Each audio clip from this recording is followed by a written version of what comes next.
बिस्मिल्लाहिर्रहमानिर्रहीम, अस्सलाम वालेकुम। बाखबर सवेरा में खुश आमदेद। और ज़बरदस्त आजकल मौसम हुआ हुआ है जिसके असरात हम सबके मूड पर, हम सबके कहते हैं ना अच्छे हमारी जो बातें कर रहे हैं हम, so they are feeling so good अल्हम्दुलिल्लाह। और मैं कल एक पोस्ट पढ़ रही थी जिसमें लिखा हुआ था कि बुरा टाइम गुजर गया।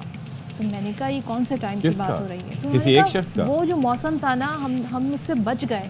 सो हमने बुरा टाइम जो है, बुरा वक्त गुजार दिया। इस कदर गर्मी थी, इस कदर हब्स था और इस कदर जो है लोड शेडिंग के साथ लोगों को सामना करना पड़ा, मगर बिजली के बिल वही आए। बहरहाल अल्हम्दुलिल्लाह अब मौसम में बेहतरी आ गई है, हवाएं भी चलना शुरू हो गई, तो मौसम की वो जो शिद्दत थी, हिद्दत थी, वो कम हो गई है। अच्छा, मैं वैसे जिस तरीके से डराया धमकाया जा रहा था, और जाहिर है कि राइटली सो, तो उसकी वजह से मैंने खासी बचत की, तो निस्बतन उसी के आसपास बिजली का बिल आया जितना पिछली बार आया था, लास्ट मंथ आया था, तो काफ़ी कंट्रोल किया। आपने क्या बचत की? By the way we all want to know that. भाई बेसिक चीज़ें हैं कि जिस कमरे में जाएं उस कमरे की लाइट ऑन करें, उसके अलावा फिर जब एयर कंडीशन आप ऑफ कर देते हैं तो उसकी पीछे जो डिजिटल क्लॉक होती है वो टिक कर रही होती है, तो बाज़ औक़ात लोग उसका स्विच बंद नहीं करते, वो भी बंद कर दें। टीवी जो है वो स्टैंड बाय पे ना रखें। ये छोटे छोटे मेजर्स होते हैं कि जो आप कर लें, और अगर आप रिलीजियसली इन्हीं चीज़ों को फॉलो करें, प्लस ये जो 6 से 10:30 बजे का या 10 बजे का पीक आवर होते हैं उसके अंदर आप बिजली की कंजम्पशन कम से कम रखें। तो ये बेसिक चीज़ें हैं। मोटर, पानी की मोटर चलाते हुए भी इस बात का ख्याल रखें कि किस टाइम चल रही है, किस टाइम नहीं चल रही। लेकिन तो इट ऑल डिपेंड्स, लेकिन वो पानी के आने के टाइम पे भी पानी होता है। आपके इलाके में कब आता है, किस दिन आता है, कितनी देर को आता है, तो ये एक हमारा जो ये दुखती रग है ना अशफाक, इसमें आपने हाथ अच्छा, वैसे एक बात बताऊं, आप ये जो बात कर रही थी चेहरे खिल उठे, हमें बेसिकली लाफ्टर थेरेपी की ज़रूरत है। वो एक अर्सा पहले एक हमने मूवी देखी थी जिसके अंदर एक लाफ्टर थेरेपी हुआ करती थी कि उन साहब को कोई भी स्ट्रेस होती थी, टेंशन होती थी, तो वो हंसते थे। अच्छा, ये बड़ी कंटेजियस होता है, मैंने सुना है लाफ्टर। हाँ, मतलब आप फेक स्माइल देते रहें मिरर में देख के, थोड़ी देर बाद आप एक्चुअली में हंसना शुरू हो जाएंगे। हाँ, तो ये यही होता है। Same is the case with the yawning. वो दूसरे तो आपको ये नोटिस करना हो कि कोई आपको देख रहा है ना, आप जमाई लेना शुरू कर दें, अगला भी शुरू हो जाएगा। you'll find that person who is staying at you. सारी चालाकियां सीख लें आप। लेकिन ये जो पीक आवर्स वाली आपने बात कही है, इस पे हम एक पूरा सेगमेंट रखेंगे ताकि कुछ ऐसी टिप्स शेयर करें जिससे हमें ये हो कि हम अपने एंड पे बिजली बिजली के बिलों को कैसे कम कर सकते हैं। वो तो आने जो यूनिट पर यूनिट हमें पड़ रहा है बहरहाल, और टैक्स आने, टैक्स में कोई कमी नहीं होगी, आप अपने यूनिट में कुछ कमी कर सकते हैं। अच्छा जी, तो अब शो का आगाज़ कर लेते हैं बाकायदा तौर पे। अशफाक साहब, मैं सदफ अब्दुल जब्बार। वो जो लगाया था वो हटा दिया उन्होंने। अच्छा, क्या लगाया था? बस वो बाद में बताएंगे। चलें, एक क्योंकि ये इंटरनेशनली एक वाक़या हुआ है जिसने इस वक्त सबको हैरान कर दिया है, क्योंकि हम जब ये बात करते हैं कि इंटरनेशनली बड़े लॉज को, कानून को फॉलो किया जाता है, लेकिन मैनचेस्टर पुलिस की जानिब से जो वीडियोस, हमें अभी उसका कॉन्टेक्स्ट जानने की ज़रूरत है कि ये वाक़या क्यों पेश आया, इसकी बैक स्टोरी क्या है। लेकिन हुआ क्या है, एयरपोर्ट पर बरतानवी पुलिस एहलकारों का पाकिस्तानी निजात फैमिली पर ये तशद्दुद, जिसकी वीडियोस जो हैं वो इस वक्त मुतादिद वीडियोस हैं वो सोशल मीडिया पर वायरल हुई हैं। अब हुआ क्या है कि अहले खाना, इसमें माँ भी शामिल है इनकी, इनके सामने 2 नौजवानों को मारा पीटा गया। अब एहलकार ज़मीन पर गिरे हुए नौजवान को आप देख सकते हैं लातों से मार रहे हैं, माँ बचाने की कोशिश करती, मंजर भी आप देखेंगे। हाँ, इस वीडियो में आप देख सकते हैं कि 2 नौजवानों को उठा के पटखा जा रहा है, लातें मारी जा रही हैं। अच्छा देखें, इसमें कॉन्टेक्स्ट जाहिर है कि इट इज़ वेरी इंपॉर्टेंट, लेकिन एक बात ज़रूर है कि जब एक बंदा सबड्यूड है, एक बंदा आपके कंट्रोल में, ये देखिएगा ही वॉज डाउन, अच्छा, और अपने मुंह के बल पड़ा हुआ है, ऐसे में आप उसके मुंह पे लात रसीद करते हैं with all your might. That is unacceptable. किसी भी स्टैंडर्ड से कहीं भी दुनिया की कानून नाफिज करने वाले इदारे या कोई एजेंसी इस बात की इजाज़त नहीं देती। मैं हैरान होता हूँ कि हमारे यहाँ पर पंजाब पुलिस को कहा जाता था कि जी पंजाब पुलिस स्टेट है और वहाँ पर जो है तशद्दुद किया जाता है, ये होता है। ये तो आप कह सकते हैं ना कि दुनिया की तरबियत याफ्ता तरीन लोग हैं और इनको आपने तमाम इंसानी हुकूक के हवाले से भी गाइड किया होता है, फिर यहाँ पर इस तरह के वाक़यात क्यों होते हैं? और ख़ातून भी यहाँ पर आप देखिए कि वो बूढ़ी ख़ातून अपने बच्चों को बचाने की शायद कोशिश कर रही थी। मूवमेंट चली थी BLM की, जॉर्ज फ्लॉयड के साथ जो वाक़या पेश आया था, तो अब सब ये डरते हैं कि जब पुलिस ऐसा तशद्दुद करेगी तो कहीं किसी की जान ना चली जाए। और जॉर्ज फ्लॉयड के साथ भी क्या हुआ था कि उसको ऊंधे मुंह लिटा के उसके शोल्डर ब्लेड और गर्दन के पास घुटना रखा गया था, और ही कुडंट सर्वाइव दैट और ही पास्ड अवे। उसके बाद फिर एक कैंपेन चली थी जिसका सदफ भी तस्करा कर रही हैं, लेकिन वो अमेरिका था, और अमेरिका में भी ज़ाहिर है कि एक अरसे तक ऐसी कैंपेन्स चलेंगी तब जाके मामला ठीक होंगे। अब यहाँ पर ये आप देखिए कि ये सलूक रवा रखा जाना, ये समझने से कासिर है कि ये मामला क्या है। अच्छा, अब ये है थोड़ी सी बताया भी जा रहा है स्टोरी कि सामने आई है कि हाथापाई हुई है, यानी कि दोनों तरफ से फिर मामलात हुए जिसमें 3 एहलकार जख्मी हुए। खातून एहलकार की नाक की हड्डी टूट गई है और ये मुसाफिरों के दरमियान झगड़ा हो रहा था तो पुलिस एहलकार पहुंचे मामले को रफा दफा करने, तो आपस में ये सब लड़ पड़े जिसमें खातून पुलिस एहलकार की नाक की हड्डी टूटी। अब पुलिस ने 4 अफराद को गिरफ्तार कर लिया है, जबकि जो मैनचेस्टर पुलिस के हेड हैं वो ये कहते हैं, उनका जो बयान है, वसीम चौधरी उनका नाम है, उनको ये बयान में देते हैं कि जी ग्रेटर मैनचेस्टर पुलिस ने तशद्दुद करने वाले एक एहलकार को मुअत्तल कर दिया है, मामले को independent office of police conduct को रेफर कर अच्छा दिया। एक चीज़ देखिए जो मैं आपसे अर्ज़ कर रहा था कि इस मामले पे अगर ये एहलकार गलती पर ना होता तो इसको मुअत्तल ना किया जाता, नंबर 1। दूसरी चीज़ ये है कि वीडियो सामने आए तो आई एम श्योर कि इससे पहले वाला जो वाक़या हुआ है उसकी भी कहीं ना कहीं किसी न किसी तरीके की या बॉडी कैम की, क्योंकि जो पुलिस एहलकार दुनिया के तरक्की याफ्ता मुल्कों में होते हैं उनके पास बॉडी कैम्स लाजमी तौर पर होते हैं। They are suppose to carry them and they are suppose to have them on. तो फिर ये है कि उन खातून जिनके ऊपर तशद्दुद हुआ, अगर किसी पुलिस एहलकार पे तशद्दुद हुआ है दैट इज़ अनएक्सेप्टेबल। और दूसरा ये है कि विल फाइंड आउट, क्योंकि ये कोई ऐसा इलाका नहीं है कि जो छुपा हुआ हो, कि यहाँ पर किसी न किसी ने उसकी वीडियो लाजमी तौर पर बनाई होगी। अच्छा, अब इस वाक़े का ये भी इसके बाद हुआ कि इसके बाद एहतजाज किया गया और ये तशद्दुद हुआ, रात का एहतजाज हुआ।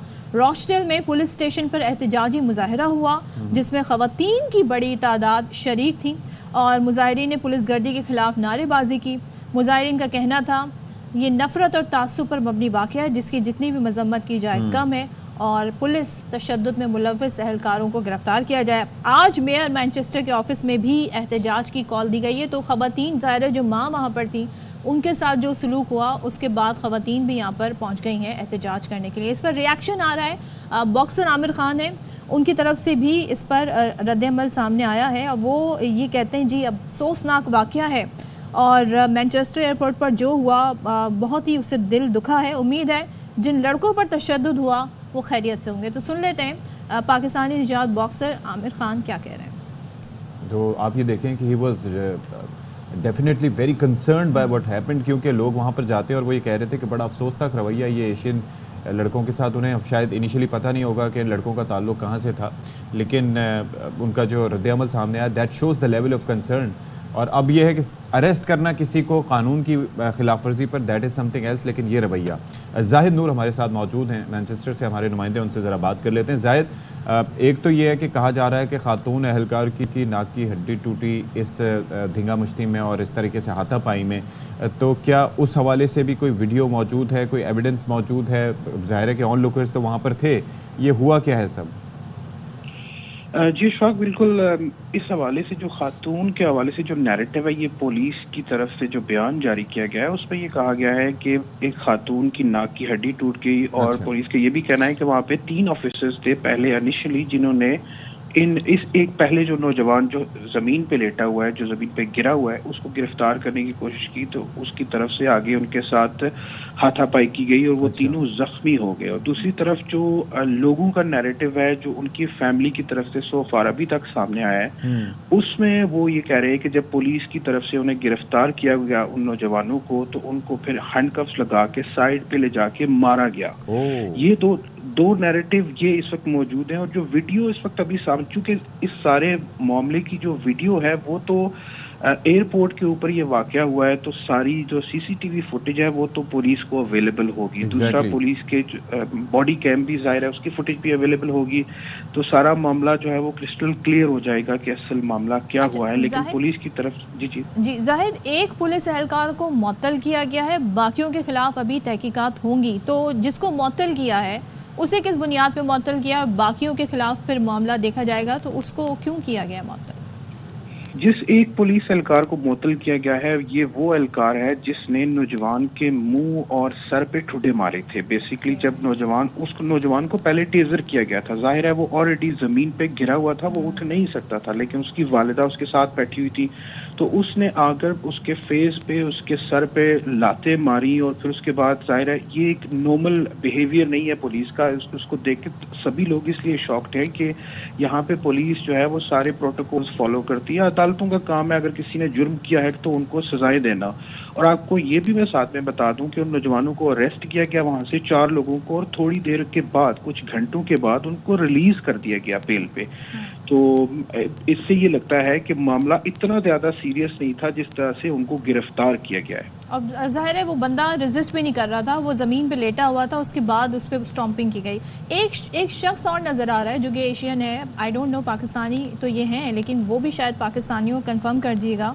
रेड शर्ट में शुरू में वो पॉइंट आउट करता है, बाद में हम देखते हैं कि जब ये सारे तशद्दुद हो रहा है नौजवानों पे, तो वो अपना बैग लेके वहाँ से चला जाता है। ये 2 मुसाफिर फैमिलीज थी जिनके दरमियान झगड़ा हो रहा था। इसमें अभी ये चीज़ क्लियर नहीं हुई है। वहाँ पे इस फैमिली के जो कुछ लोग ये पाकिस्तान से वापस आए थे, तो यहाँ पे उनकी फैमिली के जो मेंबर्स थे वो भी आए हुए थे, और 2 जो नौजवान थे वो उनको लेने के लिए गए हुए थे। जब ये वाक़या जो हुआ है ये पार्किंग के बिल्कुल करीब हुआ है, जहाँ पे इन्होंने जाके गाड़ी में बैठना था, पार्किंग मशीन्स लगी हुई थी, वहाँ पे खड़े थे जब ये वाक़या पेश आया जिस जगह पे। तो फिर वहाँ से अरेस्ट हुए, और 2 लोग वो थे जो वीडियोस में देखा जा सकता है। तो वो कह रहे हैं कि ये लोग तो हमें लेने के लिए आए थे, ये हमारे ड्राइवर्स थे, आप इन्हें हम लेके जा रहे हैं, हम घर कैसे जाएंगे। अच्छा। तो वहाँ से एयरपोर्ट की पार्किंग से बाहर निकलने के लिए आपको टिकट की ज़रूरत भी होती है। तो वो कहते हैं कि ये तो टोकन भी अपने साथ ले गए। तो पुलिस वाले उनको कहते हैं कि आप जब बैरियर पे जाएंगे तो आप वहाँ पे जो पार्किंग के लोग होंगे बुजुर्ग पे उनसे बात करें, तो उनको बताएं कि ये वाक़या हुआ है, हमें जाने दें। तो ये सिचुएशन थी कि वो जो लोग उनको लेने आए थे उनको भी साथ, चूंकि 4 लोग थे, 2 लोग तो वो थे जो वीडियो में नजर आ रहे हैं। वन लास्ट थिंग, हाँ जी, प्रोटेस्ट का बता दें, ये प्रोटेस्ट में क्या मुतालबा किया जा रहा है?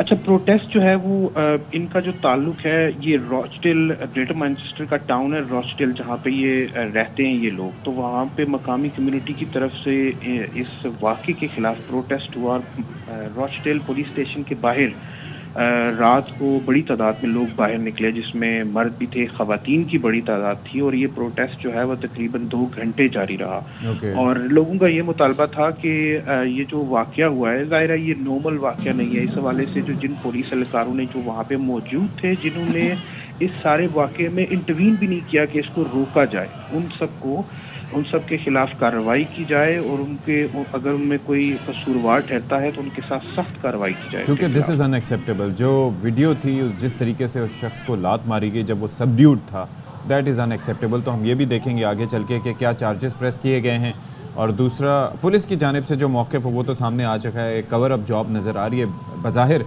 लेकिन जब इन्वेस्टिगेशन होगी तभी रियलिटी समझ में आ सकती है कि दर हकीकत इससे पहले क्या हुआ, और अगर ऐसा कुछ हुआ तो क्या उसकी वीडियो मौजूद है। जाहिद नूर, बहुत शुक्रिया आपका। तो ये तो इंटरनेशनल इशू था जो हम आपके सामने रखना चाहते थे। अब आ जाते हैं अपने मुल्क में सियासी हवाले से क्या हो रहा है, क्योंकि कल बड़ा अहम इजलास हुआ वफाकी काबीना का, लेकिन हमने देखा कि हुकूमत ने तहरीक इंसाफ पर जो पाबंदी लगाने का मामला है उससे मौखिर कर दिया। अब वजह इसकी सामने ये आ रही है कि इस पर काबीना इजलास में पाबंदी में के हवाले से बात नहीं हुई, और इत्तेहादियों के तहफ़्फ़ुज़ात भी सामने आए, जिसके बायस इस फैसले को फ़िलहाल मौखिर कर दिया गया है। लेकिन वज़ीर कानून आज़म नज़ीर तारड़ कहते हैं कि पाबंदी से मुतालिक संजीदगी से गौर कर रहे हैं, और सियासी और कानूनी इसके क्या इम्प्लिकेशंस होंगे, क्या रिपरकशंस होंगे, उन सब का जायज़ा ले रहे हैं। तो वो क्या कह रहे हैं, ज़रा सुन लेते हैं। हुकूमत ने on the basis of material decide करना होता है, फिर रेफरेंस जाता है सुप्रीम कोर्ट में। जब तक सारे जो हमारे एलाइज हैं वो ऑन बोर्ड नहीं होंगे और इस पर थ्रेडबेयर डिस्कशन नहीं होगी, और इसके पॉलिटिकल और लीगल दोनों एंगल्स जो है वो पूरी तरह थ्रैश नहीं होंगे, रेफरेंस तब तक जाहिर है नहीं जाएगा। लेकिन मटीरियल ऐसा है कि इस पर बात हो रही है और ये संजीदगी से कंसिडर किया जा रहा है। अच्छा, इस पर अभी पीपल्स पार्टी की जानिब से ज़ाहिर के बयानात तो सामने आ रहे हैं, जिसमें एक दिन और बयान होता है, दूसरे दिन दूसरा, और उसके अंदर जो इम्प्रेशन आता है वो ज़ाहिर है कि आप डिसाइफर कर सकते हैं इजीली कि वो क्या कर रहे हैं। लेकिन पीटीआई पर पाबंदी छोटा फ़ैसला नहीं है, ये शहरी रहमान साहिबा ने फरमाया, और कहते हैं कि अभी इस मामले पर मुशावरत नहीं हुई, बहरान में नाप तोल कर कदम रखने चाहिए। और फिर साथ ही उन्होंने एक चीज़ वाज़ेह की है कि पीपल्स पार्टी से किसी गैर जमहूरी इक़दाम की तवक्को ना की जाए। अच्छा, दूसरी जानिब जो अपोजिशन जमातें हैं, जिसमें ज़ाहिर है मेजर जो अपोजिशन की जमात है वो पीटीआई है, उनकी जानिब से मुल्क गिर एहतजाज का ऐलान किया गया है जुम्मे के दिन, यानी कल के दिन। अब पीटीआई रहनुमा जो है वो कह रहे हैं हमारे 3 मुतालबात हैं, वो हमने सामने रख दिए। तो ज़रा सुन लेते हैं असद कैसर साहब इस हवाले से क्या बता रहे हैं। ऑलराइट जी, तो इस पर बात कर लेते हैं मुस्लिम लीग नून के रहनुमा अली परवेज़ मलिक साहब, जो कि वज़ीर भी हैं। Thank you so much for joining us Ali Parvez Malik sahab. बात ये है कि पीटीआई पर पाबंदी के मामले पर बयानात तो आ रहे हैं, लेकिन जो अमली इक़दाम के हवाले से ज़ाहिर हम ये नहीं कह रहे कि ये हो जाना चाहिए या नहीं होना चाहिए, लेकिन हम ये देखते हैं कि इस मामले पर 12 जुलाई के बाद से स्टेटमेंट्स दिए जा रहे हैं। आज 25 तारीख हो गई है, लेकिन अभी तक किसी फैसले पर नहीं पहुंच पा रहे कि हमने आया कि आगे जाना है या फिर बैक पैडल करना है। तो हो क्या रहा है बेसिकली ये? देखिए मेरे भाई, इस मुल्क को आज इत्तेहाद इत्तेफाक की ज़रूरत है और हमें हुकूमत को हर वो कदम ज़िम्मेदारी के साथ उठाना चाहिए जिससे रियासत के मफादात का तहफ़्फ़ुज़ किया जा सके। तो इंशाअल्लाह ताला अगर किसी ने इस मुल्क के किसी इदारे के ऊपर कोई हमला किया है, किसी इमलाक को नुकसान पहुँचाया, रियासत के किसी इदारे को कोई नुकसान पहुँचाया, तो कानून और ज़ाब्ते के मुताबिक उसके ख़िलाफ़ कार्रवाई होगी। और उसके ऊपर मुझे यकीन है जो भी लोग इस मामले की तहकीक और तफ्तीश करें, उनके पास जब इस किस्म की एविडेंस और शवाहिद इकट्ठे हो जाएंगे तो उसके ऊपर इस मामले को आके लेके जाया जाएगा। पर कानून और आइन सारी चीज़ों से बाला हो के सबके लिए बराबर होना चाहिए। परवेज़ मलिक साहब, आपकी पार्टी के अंदर से ही कुछ आवाज़ें भी ऐसी आ रही हैं जिनमें ये कहा जा रहा है कि बहुत जल्दबाजी में ये फैसला कर दिया गया, ये प्रेस कॉन्फ्रेंस कर दी गई, फैसला नहीं प्रेस कॉन्फ्रेंस की गई। तो क्या इससे ये इम्प्रेशन लिया जाए कि पार्टी के अंदर भी अभी इस हवाले से कंसेंसस नहीं हुआ और एक पेज पर नहीं है पार्टी? पार्टी के अंदर ये मामला जब मशवरे के लिए आएगा तो यकीनन उसके ऊपर हर बंदा अपनी राय दे देगा। मेरी आपसे गुजारिश ये है कि इस मुल्क के अंदर हमें इस किस्म की नुक्ताचीनी के बजाय इत्तेहाद और इत्तेफाक को आगे लेके चलने के लिए अपना किरदार अदा करना चाहिए। पर इसका कतन ये मतलब नहीं है कि अगर किसी शख्स ने किसी जगह पे कानून तोड़ा है, GHQ के ऊपर हमला किया है या इस रियासत के मफादात को नुकसान पहुंचाने के लिए और मुल्क को दिवालियापन की तरफ धकेलने की कोशिश की है, चाहे वो इमरान खान हो, चाहे वो शाह महमूद कुरैशी हो, चाहे वो अली परवेज़ हो, सबके खिलाफ ज़ाब्ते और कानून के मुताबिक, शवाहिद के मुताबिक कार्रवाई होनी चाहिए। अच्छा अली परवेज़ मलिक साहब, एक तो ये है कि अब अपोजिशन भी ज़ाहिर है इस हवाले से एहतजाज की तैयारियां कर रही है और जुमे को उन्होंने एक एहतजाज के हवाले से कहा है। तो अब क्या तैयारियां गवर्नमेंट की इस मामले से निपटने के लिए? देखें, एहतजाज हमारे इस जमहूरी जो सारा यहाँ पे निज़ाम है उसके अंदर हर किसी का एक उसका हक है। पर गुजारिश ये, उसके लिए जो भी आपने रियासत के इदारों से इजाज़त लेनी है, DC से बात करनी है, कमिश्नर से इजाज़त लेनी है, आप उसका प्रोसेस फॉलो करें। उसके जो आपको सिक्योरिटी के जो खदशात हैं उसके मुताबिक जो उनके तकाज़े हैं उनको पूरा करें। उसके बाद अगर आप कोई अपना जलसा करना चाहते हैं, जुलूस करना चाहते हैं और वहाँ पे किसी की जायदाद, किसी की कोई प्रॉपर्टी को नुकसान या किसी की कोई ज़िंदगी को ख़तरा नहीं होता तो यकीनन होना चाहिए। और हुकूमत को ना किसी ये जलसे से खौफ है, ना किसी एहतजाज से खौफ है। अच्छा। उनको सिर्फ और सिर्फ जो खौफ है वो ये है कि हमने जल्द अज जल्द आवाम की तकलीफ का अजाला करना है। ये जो माशी यहाँ पे जो ये बारूदी सुरंगें लगा के इमरान खान साहब और PTI की हुकूमत गई थी, इनको किस तरह से नाकारा बना के पाकिस्तान को एशियन टाइगर बनाने के रास्ते के ऊपर डालना है, ये वो मकसद है जिसके ऊपर नवाज शरीफ साहब की और शहबाज शरीफ साहब की मुझको हदायत है कि आप अपना भरपूर किरदार अदा करें और इसी के ऊपर हम गामजन हैं। अच्छा, एक चीज़ और हम ये देख रहे हैं, मौलाना फजल रहमान ने तो सजेशन ये दी कि जी आप KP असेंबली से मुस्ताफ़ी हो जाएं, जो कि PTI कह रही है। मौलाना साहब कह रहे हैं कि PTI ये कह रही थी, जबकि अभी इस बात पे उन दोनों का कोई एक नुक्ता हमें नज़र नहीं आ रहा। लेकिन ये बताएं, आपके मैंडेट को जाली करार देती है PTI, दूसरे अब वो नए इलेक्शन का मुतालबा कर रहे हैं, तो नए इलेक्शन आप समझते हैं हो जाएंगे या ये मुतालबा बस खाम ख्याली है उनका? ये ज़ाब्ता और निज़ाम किसी की ख्वाहिश के मुताबिक नहीं चलता। अगर ये निज़ाम इतना ही नाकारा और बोगस है तो मुझे बताएं क्यों वो इतने बावले हुए जा रहे हैं कि उनको ये रिजर्व्ड सीटें लेके अपनी खवातीन को असेंबलियों में भेजना है? क्यों नहीं इस चीज़ का आगाज़ KPK की असेंबली से करते हैं? क्यों वहाँ पे अपनी पंजाब के अंदर अपनी जो मुशावरत और अपनी जो ये इसमें हिस्सेदारी है और वो वहाँ पे जो रिक्वेजिशन करके जो इजलास बुलाते हैं उसके बाद इजलास के अंदर नहीं आते, TADA इकट्ठे करके बाहर चले जाते हैं? ये सारी की सारी बातें असली लोगों से जो असली लोगों के मसाइल हैं उसके ऊपर से निगाह उठाने की उनकी कोशिश है, क्योंकि अब आवाम के आगे ये चीज़ बिल्कुल जाहिर हो चुकी हुई है कि इन्होंने इस मुल्क के इस रियासत के मफादात को बिल्कुल जो नहज पे लेके गए हैं, जहाँ पे वो दिवालियापन भी सामने नज़र आ रहा था और नफ़रतें भी इन्होंने हमारी सफ़ों के अंदर बो दी थी, जिसके बाद आज तनाव आपको नज़र आता है, क्योंकि अब इनको खौफ ये है कि इसकी बिना के ऊपर आवाम इनका एहतसाब करेगी और शहबाज शरीफ साहब अपनी क़ियादत के अंदर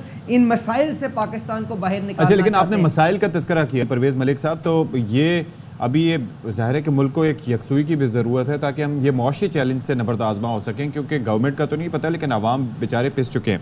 ऐसे में सलमान अकरम राजा ये कहते हैं कि बानी PTI जो हैं वो बातचीत के लिए, गुफ्तगू के लिए तैयार हैं। तो मौजूदा जो मुल्क की सियासी सूरत हाल है, मुआशी सूरत हाल है, उसको मद्देनज़र रखते हुए क्या हुकूमत मुज़ाकरात का रास्ता इख्तियार करेगी?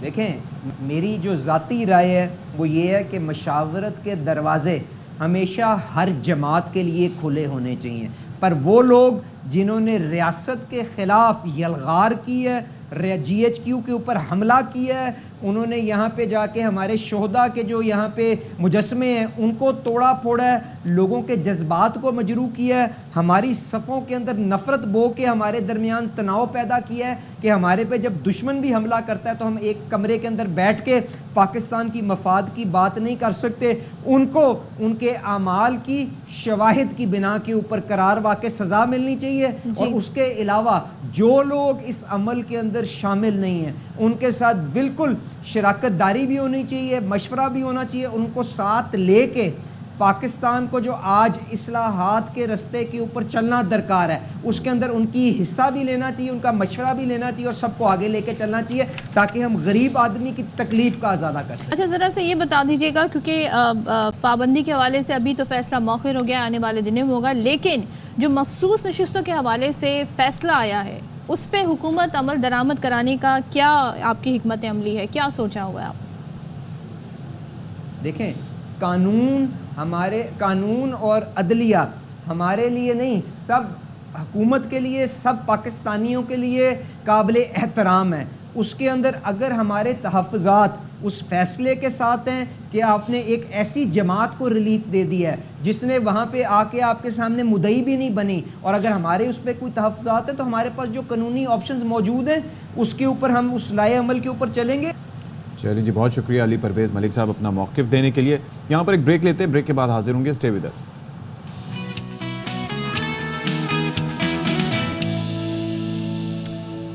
Welcome back once again. और मौसम की बात करते हैं, लेकिन मौसम हम आपको बताएंगे कि दुनिया भर में जो है गर्मी की हिद्दत बढ़ती जा रही है। अब ऐसे में अमेरिका और कनाडा के बेशतर इलाके जो हैं वहाँ पर भी शदीद गर्मी है, और गैर मुल्की जो खबर एजेंसी है वो ये रिपोर्ट कर रही है कि सिर्फ अगर हम अमेरिका की बात करें तो वहाँ पर 20 मिलियन से ज़ायद अफराद गर्मी की लहर से मुतासर हुए, जबकि जंगलात में जो आग का ख़तरा है वो ऑलरेडी हम देख रहे हैं कि बहुत ज़्यादा गर्मी जब होती है तो फिर जंगलात जो हैं वो उनमें भी आग लग जाती है, इसका ख़तरा मज़ीद बढ़ गया है।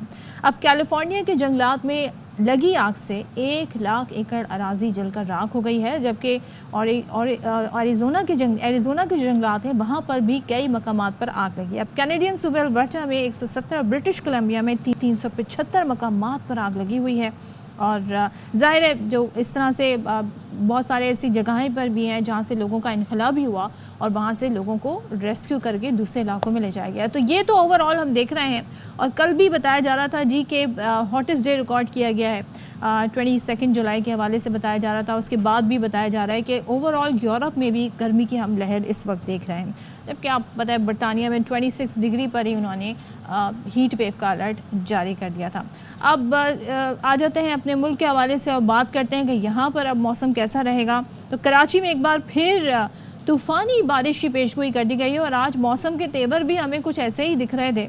जिसमें थोड़ा ये अंदाज़ा हो रहा है कि आज बादल काफ़ी ज़्यादा गहरे बादल आए हुए हैं, जिसकी वजह से बारिश जो है वो पिछले जो दिनों से एक ड्रिजलिंग किस्म की बारिश ड्रिजलिंग हो रही थी, तो अब लग रहा है कि बारिश जो है वो काफ़ी ज़्यादा तेज़ हो सकती है।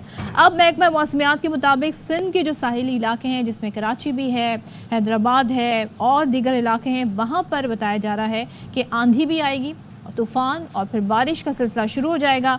NDMA के मुताबिक बारिश का सिस्टम बहरा अरब और खलीज बंगाल से पाकिस्तान के बालाई इलाकों में एंट्री दे चुका है, जिसके नतीजे में मुल्क के मुख्तलिफ इलाकों में अगले 24 घंटे हैं तो बारिश का सिलसिला जो है वो शुरू हो जाएगा, जो कि 27 जुलाई तक जारी रहेगा। आज 25 है। वैसे हम ये देख रहे हैं कि 2 दिन पहले से ही यहाँ पर हल्की फुल्की बारिश का सिलसिला कराची की हद तक तो हम कह सकते हैं शुरू हो गया है। मौसम भी काफ़ी बेहतर हो गया अल्हम्दुलिल्लाह, जो हम इससे पहले एक गर्मी की शदीद तरीन लहर जिसका सामना कर रहे थे और जिससे बहुत सारे लोगों की अमवात भी हुई हैं।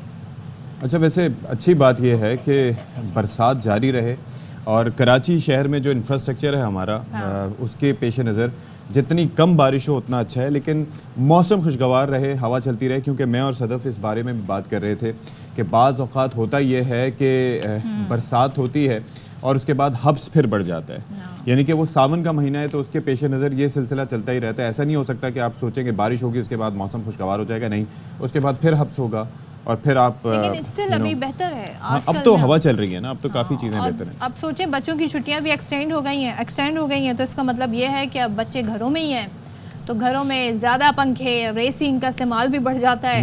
तो ऐसे में अब कुछ एहतियाती तदबीर शुरू में हमने बता दी थी, तो बारिश का मौसम जो है बेहतर है। मुझे एक बात बताएं कि जब आपको तफरीक करनी होती है तो आप क्या करती हैं, कहाँ जाती हैं? हमारी कराची वालों की तफरी वैसे क्या है कि खाने के लिए चले गए या किसी वैसे पार्क्स अच्छे, अगर थीम पार्क्स हों, अम्यूज़मेंट पार्क्स हों तो इंसान वहाँ चला जाता है, या उसके अलावा कोई ना कोई रिक्रिएशनल एक्टिविटी में पार्टिसिपेट करने के लिए जाते हैं। कुछ लोग केंचर झील चले जाते हैं, कुछ लोग साहिल चले जाते हैं। आपके पास ये ऑप्शंस अवेलेबल होते हैं, लेकिन प्रॉब्लम्स क्या होती हैं? हाँ, प्रॉब्लम्स ये होती हैं कि ये जो जुलाई टिल सितंबर हाई टाइड होता है, क्योंकि ये मानसून सीज़न होता है। ऐसे में हम ये देखते हैं कि जो ख़ासतौर पे समंदर में दफ़ा 144 वहाँ पर जाके नहाने में लगी होती है, बट इसके बावजूद लोग जाते हैं। और पिछले कुछ दिनों हमने कराची में इस तरह के वाक़यात भी देखे कि कई अफराद डूब कर जाँ बाग हो गए। और उसके अंदर ये होता है कि you can not fight the nature. एक तो ये है कि हमें तैरना नहीं आता जब हम जाते हैं, और दूसरा ये है कि समंदर में तैरना किसी स्विमिंग पूल में तैरने से बहुत मुख्तलिफ होता है। वहाँ पर जो वेव्स होते हैं, जो पानी जिस तरह का होता है, बहुत मुश्किल होती है। प्लस ये है कि हम क्या करते हैं, बहादुरी का मुजाहरा करते हुए 8-10 लोग यूँ हाथ पकड़ के आगे जा रहे होते हैं। ऐसे कई मनाजिर आपको देखने को मिलेंगे। वो समझते हैं कि they can fight the nature, कि हम इतने लोग जा रहे हैं तो शायद हम नहीं डूबेंगे, लेकिन ऐसा नहीं होता। लहरों से फाइट कर लेते हैं, हमें लगता है जो बड़ी लहर आ रही है ना, हम इसका भी सामने कर लेंगे, लेकिन ऐसा होता नहीं है। और उसका नतीजा फिर जाहिर है आप कुछ स्टैट्स भी हैं हमारे पास, सूरत में अदा करते हैं। कुछ स्टैट्स हैं जी। आज बेसिकली है ये कि दुनिया भर में डूबने से बचाव का दिन मनाया जा रहा है, और ये वर्ल्ड हेल्थ ऑर्गेनाइजेशन का इससे मुतालिक ये बताना है कि तकरीबन हर साल 1/4 मिलियन यानी कि 2.5 लाख अफराद डूब कर जान से हाथ धो बैठते हैं, और आलमी शरह मौत का ये 8% बनता है, और ज़्यादातर तादाद उन बच्चों की है जिनकी उम्रें 1 से 14 बरस के दरमियान है। और फिर ये है कि ज़्यादातर ये जो तादाद है, यानी कि 90% जो डेथ्स हैं वो फिर दरियाओं, झीलों और कुओं में होती है।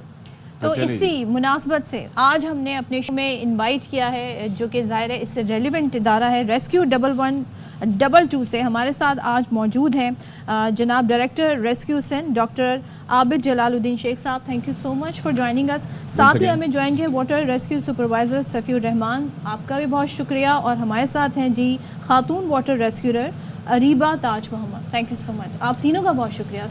ये जो स्टैट्स शेयर किए गए हैं, दे आर सो अलार्मिंग। हम अपने मुल्क की बात करें तो यहाँ तो सिस्टम भी वो नहीं है कि लोगों को अलर्ट किया जा सके। एंड द बेसिक क्वेश्चन कि how is it relevant to rescue 1122, क्योंकि नॉर्मली आग लग गई, कोई बिल्डिंग गिर गई, कोई और हादसा हो गया, रोड एक्सीडेंट हो गया, कोई दहशतगर्दी का वाक़या हो गया, उसमें तो हम देखते हैं, ये रेलेवेंट कैसे? देखें, एक तो आज बड़ा रेलेवेंट डे जो world drowning prevention day celebrate किया जा रहा है पूरी दुनिया में। जहाँ तक रेस्क्यू 1112 का ताल्लुक है, उसमें we are not limited to the medical emergencies only और we are not limited to the fire emergencies only. इस वक्त जो हमारे पास जो हमने अपनी कैपेसिटी या स्ट्रेंथन किया है डिपार्टमेंट को पूरे पाकिस्तान में, जहाँ जहाँ रेस्क्यू 1112 इस वक्त काम कर रही है, वहाँ पर खुदा ना खास्ता किसी भी किस्म की इमरजेंसी हो, चाहे वो वाटर रिलेटेड इमरजेंसी हो, चाहे वो ड्राउनिंग के केसेस हो, चाहे वो अर्बन फ्लडिंग हो या वहाँ पर नेचुरल डिज़ास्टर्स हो, वहाँ पर हम रिस्पॉन्ड करते हैं। इसी तरह से सिंध में जब ये सर्विस इस्टेब्लिश की गई तो हमने अपनी वाटर रेस्क्यू की विंग जो है यहाँ पर इस्टेब्लिश की और इस वक्त जो मेरे साथ आपने कॉलीग्स देखें और हमने यहाँ पर स्पेशलिस्ट अपने हायर किए और ना सिर्फ ये डीप डाइविंग करते हैं बल्कि स्कूबा डाइविंग दिनों के किस तरह से की जाती है और खुदा ना खास्ता इस तरह के जब केसेस होते तो हम रेस्पॉन्ड करते हैं। स्टेट्स आपने बताया और पाकिस्तान के स्टेट्स भी ऑलमोस्ट इसके साथ मिलते जुलते ही हैं। इस वक्त तक अगर मैं सिर्फ सिंध की बात करूं तो हम तकरीबन 200 से ज़्यादा बल्कि 250 के करीब हम ऐसे ड्राउनिंग के केसेस हैं जो इस वक्त हम एक साल के दौरान हमने इसको रेस्पॉन्ड किया और इसमें तकरीबन कोई 110 केसेस ऐसे हैं जिसको हमने कराची में रेस्पॉन्ड किया है और इसमें ड्राउनिंग के केसेस सिर्फ सी रिलेटेड नहीं है लेकिन इसके साथ साथ जो आपने देखा है सेवरेज लाइंस में कल भी इनफैक्ट मैं ये बात कर रहा था कि हमारे यहाँ जो लाइफ गार्ड्स का कॉन्सेप्ट है वो मोस्टली क्या होता है कि मकामी मछेरे होते हैं या इस तरह की विलेजेस वगैरह में जाएं तो वो लोग मकामी अफराद जो हैं वो अपनी मदद आपके तहत करते हैं और ये बड़ी ज़रूरत है कि नंबर। तो सफ़ी आप इन मामलात के अंदर एक्टिव हैं एज ए लाइफ गार्ड या आपकी रिस्पॉन्सिबिलिटीज़ क्या हैं, पहले ये ज़रा बताइए। अस्सलाम वालेकुम। मेरी रिस्पॉन्सिबिलिटीज़ ये हैं कि जो प्रिवेंशंस इनसे पहले ली जाती हैं, मिसाल के तौर पे जैसे कि आवाम पिकनिक्स पे जाती है या सी साइड की तरफ जाती है तो अक्सर लोग प्रिवेंशंस नहीं लेते, लाइफ जैकेट्स नहीं लेते, लाइफ बॉय कैरी नहीं कर सकते, अपने साथ रोप नहीं कैरी करते, तो इससे क्या होता है, इससे चांसेस ऑफ रिस्क बढ़ जाता है। अच्छा, ठीक है। लाइफ जैकेट्स तो वो भाई वो जिस बोट्स पे बैठते हैं उनके ऊपर उसके अंदर नहीं होती जी, एग्जैक्टली, ये वैसे कैरी करना होता है जी। It's very basic equipment for life saving. ठीक है, अगर आपने लाइफ जैकेट पहनी होगी तो रेस्क्यू करने में भी आपको आसानी होगा and that will buy you a time. सही है, वो आपका थोड़ा सा टाइम इंक्रीज कर देगा क्योंकि वो ऑलरेडी आपको सरफेस के ऊपर रखेगा।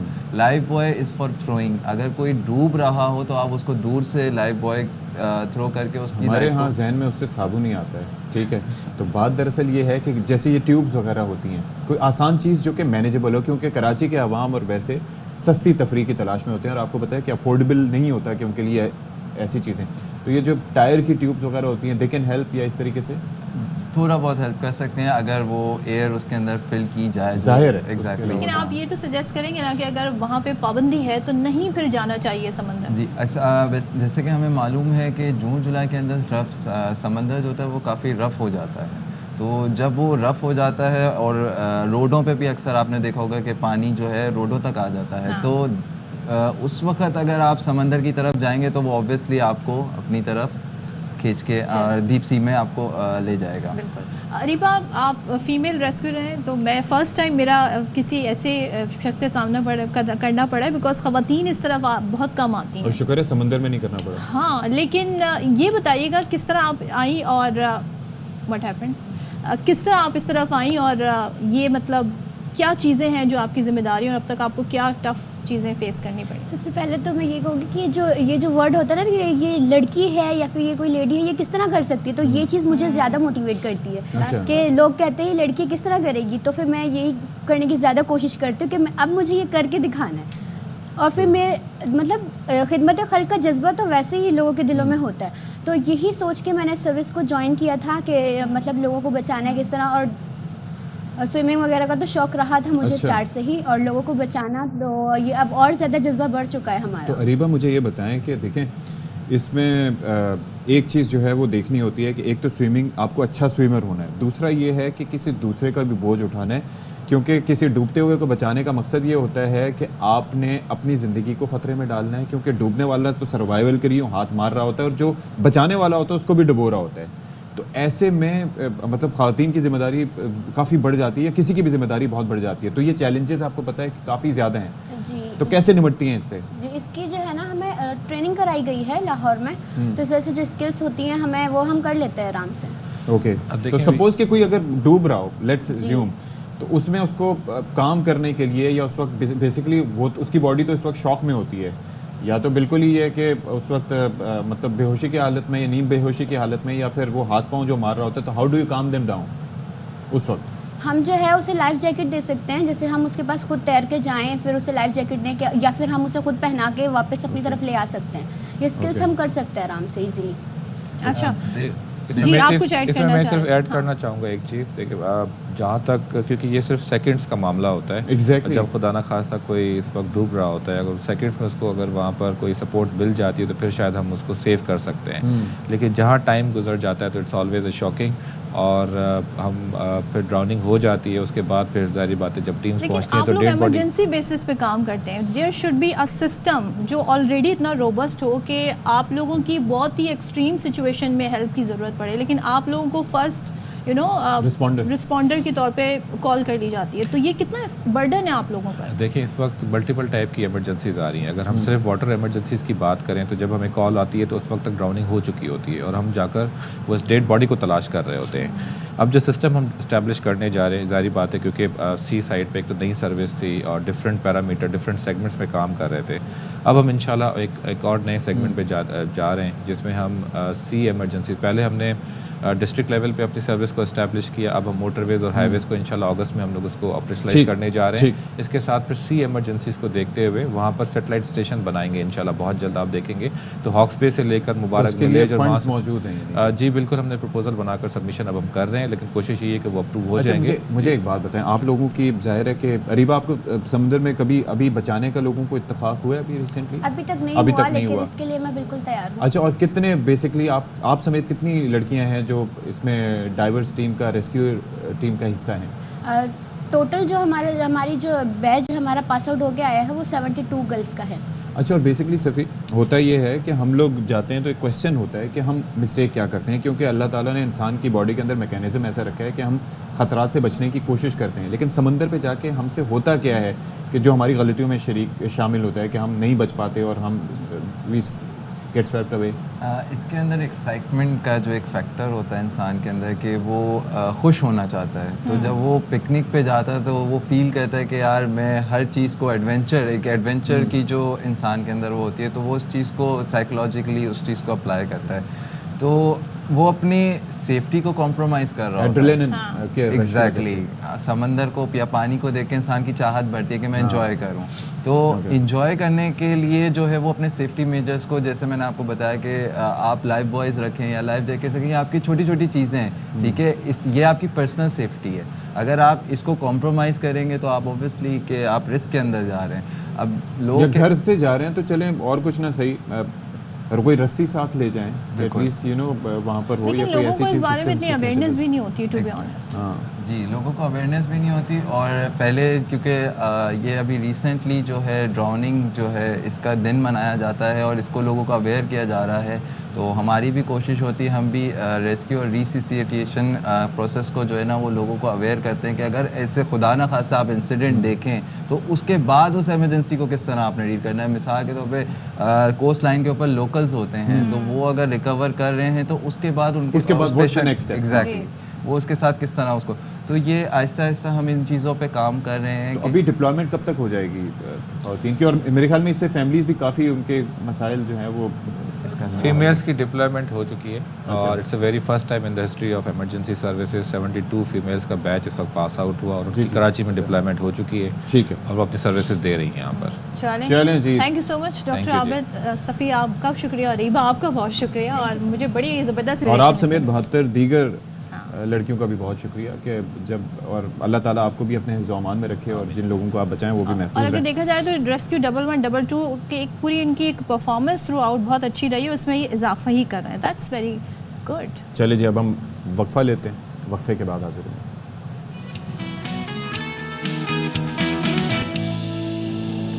Welcome back once again. और ज़ाहिर है सिगरेट नोशी जो है वो आपकी सेहत के लिए बहुत ज़्यादा ख़तरनाक है, लेकिन उससे ज़्यादा ख़तरनाक है सेकंड हैंड स्मोकिंग, यानी कि पैसिव स्मोकिंग भी इसे कहा जाता है। यानी आप एक ऐसे कमरे में मौजूद हैं जहाँ कोई शख्स स्मोकिंग कर रहा है, बहुत सारे लोग स्मोकिंग कर रहे हैं, आप नहीं कर रहे तो आप उससे ज़्यादा मुतासर होंगे। स्टैट्स बताते हैं कि बच्चे इससे सबसे ज़्यादा मुतासर होते हैं। अच्छा जी, पैसिव स्मोकिंग तो वैसे सदफ मैंने भी बहुत की होगी, पैसिव स्मोकिंग आपको भी बहुत Of course. इनहेल करने का खासतौर मौका पर मिला ऐसे होगा। रूम में बैठे हो जहाँ वेंटिलेशन ना हो। और मैं तो ये सोचता हूँ कि हमने तो कौन कौन सा धुआं इनहेल नहीं किया, बसों का धुआं, फैक्ट्रियों का धुआं, न जाने क्या क्या किस किस तरह के धुएं हमने इनहेल किए हैं। इनमें पैसिव स्मोकिंग भी, और आपको पता है कि ज़्यादा ख़तरनाक जो है वो पैसिव स्मोकिंग ही होती है फॉर द पीपल। तो बाकी ये है कि किस तरीके किस तरह की बीमारियां, आप जाहिर है कि ये जो धुआं होता है, ये जो हवा में मुअल्लक़ ज़र्रात होते हैं, जैसे हम PM2 पार्टिकल्स की बात करते हैं तो उसमें कार्सिनोजेंस भी होते होंगे, न जाने क्या क्या होता होगा, वल्लाह आलम। तो इस पर बात कर लेते हैं। Department of community health sciences medicine की associate professor doctor Romina Iqbal साहिबा हमारे साथ मौजूद हैं। Thank you so much for joining us Romina साहिबा। ये बताइएगा कि ये तो हम खुद भी फेस करते हैं, मैं और सदर भी बहुत पैसिव स्मोकिंग कर चुके हैं और पता नहीं कौन कौन सा सभी धुआं almost कर चुके हैं। सभी कर चुके हैं। तो ये एक्टिव से कितना मुख्तलिफ है और कितना ख़तरनाक है? जी बहुत शुक्रिया आपके सवाल का। हम ये समझते हैं कि सेकंड हैंड स्मोक शायद इतना ख़तरनाक नहीं है और इसीलिए इसको बड़ा लाइटली लेते हैं और हम में से बहुत सारे लोग इसका शिकार होते हैं। लेकिन हकीकत ये है कि अगर हम सेहत के हवाले से देखें तो सेकंड हैंड स्मोक भी हमारे लिए उतना ही ख़तरनाक है जितना कि एक्टिव स्मोकिंग ख़तरनाक है। अच्छा, एक चीज़ जो बड़ा इंकशाफ हुआ है तहकीक में कि ये बच्चे बहुत ज़्यादा इससे मुतासर हैं, तो मतलब बच्चों की इम्यूनिटी कम होती है, ये वजह है? जी, तो ये हमने ही तहकीक अभी हाल ही में की जिसमें हमने कराची में 40 स्कूलों में काम किया और हमें पता चला कि असल में 99.4% तकरीबन सभी बच्चे आप कह लें 99.4% बच्चे जो हैं वो सेकंड हैंड स्मोक का शिकार हैं, यानी कि उनके माहौल में सेकंड हैंड स्मोक जो है वो मौजूद है।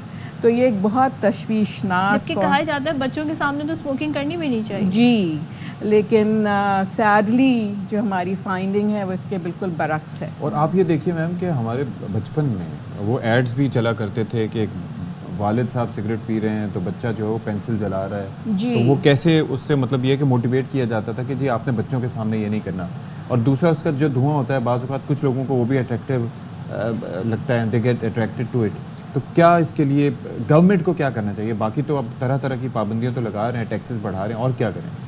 जी, तो असल में एक WHO का एक डॉक्यूमेंट है जिसको कि पाकिस्तान साइन कर चुका है और उस पूरे डॉक्यूमेंट का पर्पज़ ही ये है कि मुल्क में तंबाकू नोशी, हर किस्म की तंबाकू नोशी, चाहे वो एक्टिव हो चाहे सेकंड हैंड हो, उसको कंट्रोल किया जाए। और उसका एक आर्टिकल बिलखुसूस इस बात पर है कि लोगों का एक्सपोजर जो है सेकंड हैंड स्मोक का वो कम किया जाए।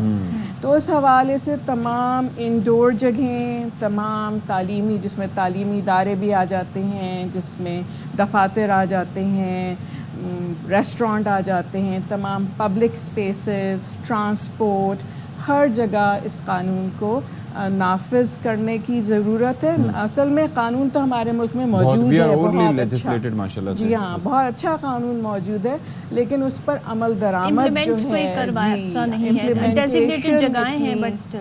जी, तो एक चीज़ मुझे बताइएगा, सेकंड हैंड स्मोकिंग की जब हम बात करते हैं तो इसमें सिर्फ सिगरेट नोशी, सिगरेट से ही जो धुआं निकलता है वो है, ये जो हमारे इन्वायरमेंट में जैसे बसेस का धुआं है और दीगर चीज़ें हैं वो भी इसमें शामिल हैं? अगर हम सेकंड हैंड स्मोक की बात करते हैं तो इन पर्टिकुलर तो हम टबैको एक्सपोजर ही की बात कर रहे हैं, लेकिन अब जिस तरह से कि ई सिगरेट्स भी आ गई हैं तो उसको सेकंड हैंड, उसको भी हम सेकंड हैंड इनहेलेशन कहेंगे, या जो हमारी एनवायरनमेंट जो ख़राब है और उससे जो हम इनहेल कर रहे हैं। I'd like to ask about that, क्योंकि वो तो लोग क्या करते हैं, हमारे एक दोस्त हैं वो क्या करते हैं कि उसको मुसलसल फिल करते रहते हैं। और सिगरेट में तो चलो आपको थोड़ा सा होता है, ख्याल होता है कि बच्चों के सामने नहीं पीनी, वालिदैन के सामने नहीं पीनी, वो आप फिल करके उसको करते रहते हैं, यूज़ करते रहते हैं, तो उसका भी कोई स्मोक होता है? जी बिल्कुल, उसका भी एरोसोल्स होते हैं, वो स्मोक नहीं है एक्चुअली, ठीक है, वो एरोसोल्स हैं। और क्योंकि अभी ज़रा ई सिगरेट्स और वेपिंग रिलेटिवली नई है तो उस पर तहकीक कम है, लेकिन बहरहाल हमें जो जितनी तहकीक हुई है उससे हमें मालूम है कि वो भी सेहत, जी हाँ, है तो निकोटीन, तो वो भी सेहत के लिए बहुत ख़राब है। बिल्कुल, इसका ज़ाहिर है, लेकिन हमारे यहाँ ना थोड़ा सा एक ये है, बाउंड्रीज हम सेट नहीं कर सकते, लोग बुरा मान जाते हैं। अगर आप उन्हें बताएं कि आपकी ये बात मुझे इफेक्ट कर रही है, फ़र्ज़ करें एक रूम में कुछ लोग स्मोकिंग कर रहे हैं, कुछ नहीं कर रहा है, लेकिन आपको मीटिंग करनी है, बट यू कैन नॉट से कि प्लीज़ ये ना करें, क्योंकि बुरा मान। You have to say. Thank you so much professor Romina Iqbal साहिबा। मुझे तो डर ये लगता है कि कहीं एक्टिव के बजाय पैसिव स्मोकिंग पर लोगों को गिरफ्तार ना कर लें। सती साहब, आपने सिगरेट इसका पैसिव धुआं इनहेल किया है। ब्रेक लेते हैं, ब्रेक के बाद वापस आते हैं।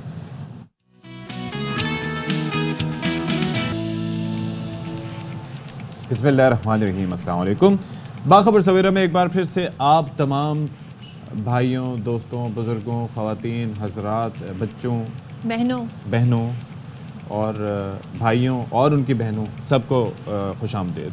तो कैसे हैं जी सदफ अब्दुल जब्बार? सबसे पहले आप बताइए कि आप कैसी हैं? मैं अल्हम्दुलिल्लाह, और मैंने आपको शुरू में ही बता दिया था कि मौसम अच्छा है, मेरा मूड भी अच्छा है और उसमें ज़बरदस्त अब चाय अच्छी लग रही है, वरना गर्मी में मुझसे चाय नहीं भी जा रही थी टू बी ऑनेस्ट, जो कि मैं ढूंढ रही हूँ उस वक्त। मैंने फ़ौरन देखा, मैंने फ़ौरन इसके अंदर देखा कि ये गिलास अचानक कैसे ख्याल आया। लेकिन बहरहाल बात ये है कि जो हकीकत है वो यही है कि आपके मौसम का आपके मिजाज पर बड़ा असर होता है, लेकिन बाज़ औक़ात आपके मिजाज का भी मौसम पर बड़ा असर पड़ता है, यानी कि आपका मिजाज अच्छा ना हो, मूड अच्छा ना हो, मौसम कैसे चेंज हो जाएगा?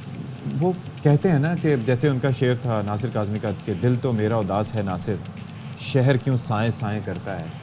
द पॉइंट इज़ कि कभी कभार कड़कती धूप में भी आपको शहर में हड़ताल हो, नहीं, दैट्स नॉट द केस। कभी कभार होता है कि कड़कती धूप में भी आपको वो धूप की तमाज़त महसूस नहीं होती, बिकॉज आपके अंदर का मौसम अच्छा होता है। कभी कभार आपके अंदर का मूड अच्छा ना हो तो फिर बाहर का मौसम भी आपको मुझे अच्छा लग रहा है लगता अब मैं ही कहूँ बस कर दे रुलाए करके। हाँ, but it happens, you know, हमारे जो ये मौसम और मूड दे आर इंटरकनेक्टेड। कोई एक चीज़ भी ख़राब हो तो उसका दूसरे पे इम्पैक्ट पड़ता है, कम से कम हमारी ज़ात के लिए। बिल्कुल ऐसे ही है।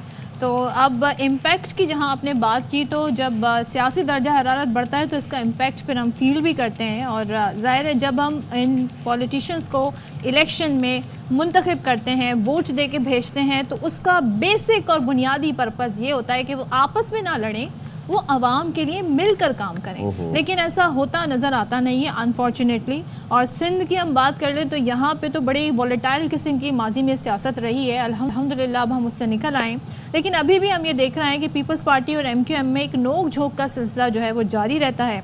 अब लफ्ज़ी जंग जिसे हम कहते हैं ना कि उसमें एक ड्यूरेशन आता है, उसके बाद वो फिर से शुरू हो जाती है, वक्फा आता है, तो एक दूसरे के खिलाफ इल्ज़ामात और बयानात का सिलसिला जारी है। वज़ीर आला सिंध ये कहते हैं कि पीपल्स पार्टी ने सिंध के आवाम को नौकरियां दी तो एक जमात स्टे ऑर्डर लेने अदालत पर चली गई।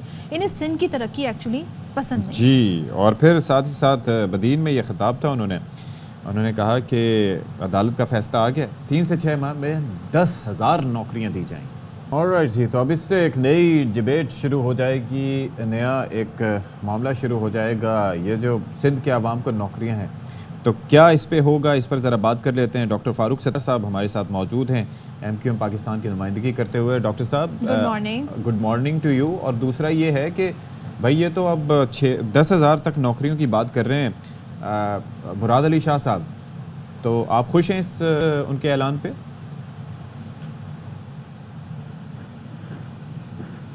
डॉक्टर साहब आप सुन सकते हैं?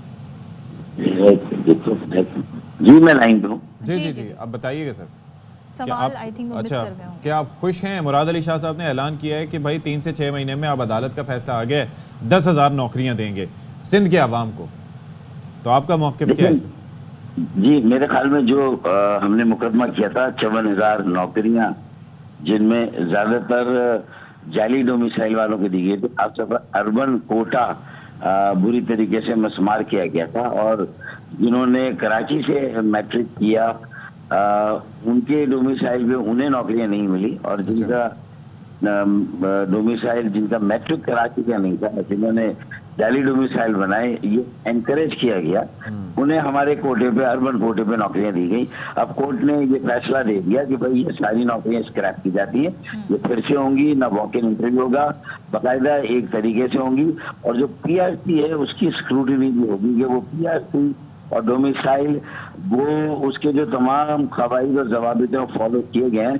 तो मेरे ख्याल में अगर उस पर एक चेक और निगरान कमेटी बनाकर ये प्रोसेस किया जाएगा तो इसमें शफाफियत आ सकती है और हकदार को उसका हक मिल सकता है, चाहे वो 10,000 हो, 20,000 हो, 30,000 हो, 40, बल्कि पूरी 54,000 नौकरियां लोगों की हैं, अमानत है, उन्हें वापस करनी चाहिए। और जिसका सही इलाके में हक बनता है उसे वहाँ के डोमिसाइल पे नौकरी मिलनी चाहिए, जिसका शहरी डोमिसाइल पे हक बनता है उसे शहरों में नौकरी मिलनी चाहिए। जी फारूक सत्तार साहब, क्या वजह है इस बात को, आप लोग बड़ा इस पॉइंट को रेस करते रहे हमेशा से कोटा सिस्टम के हवाले से।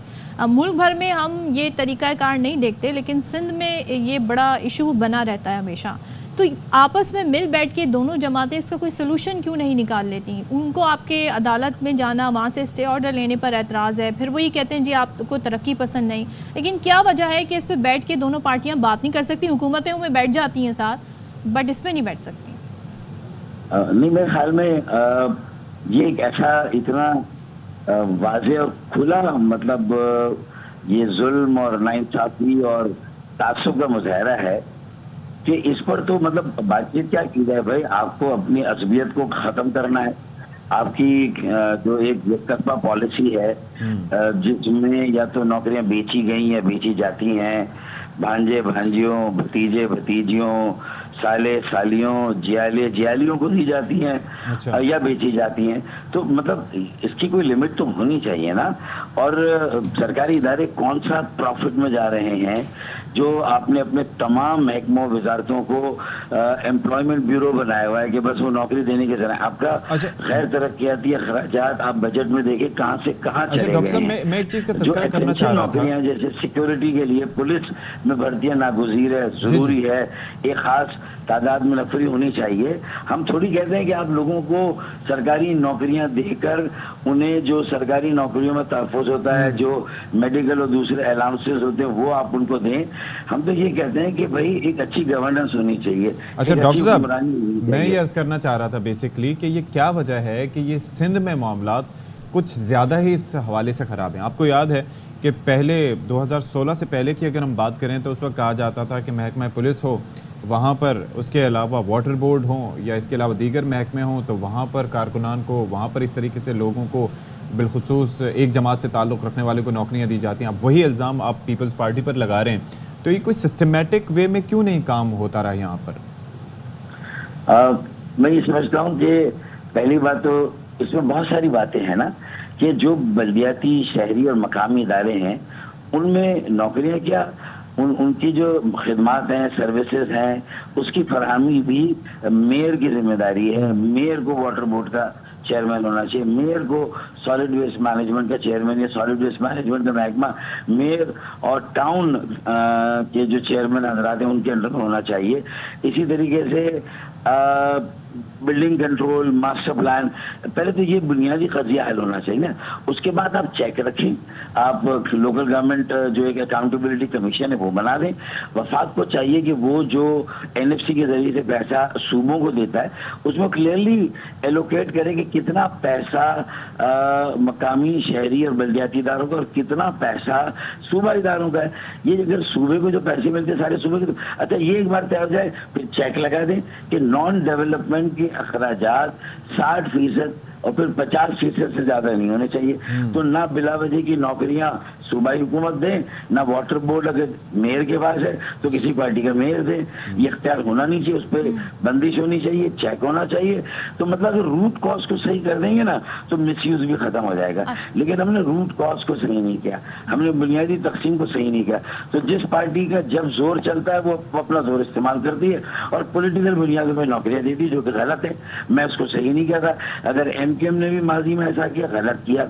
और पीपल्स पार्टी 15 सालों से ये बदला ले रही है कि MKM ने अगर वाटर बोर्ड में नौकरियां कुछ दे दी थी चंद हजार, तो अब वो लाखों नौकरियां देके उसका बदला लेंगी।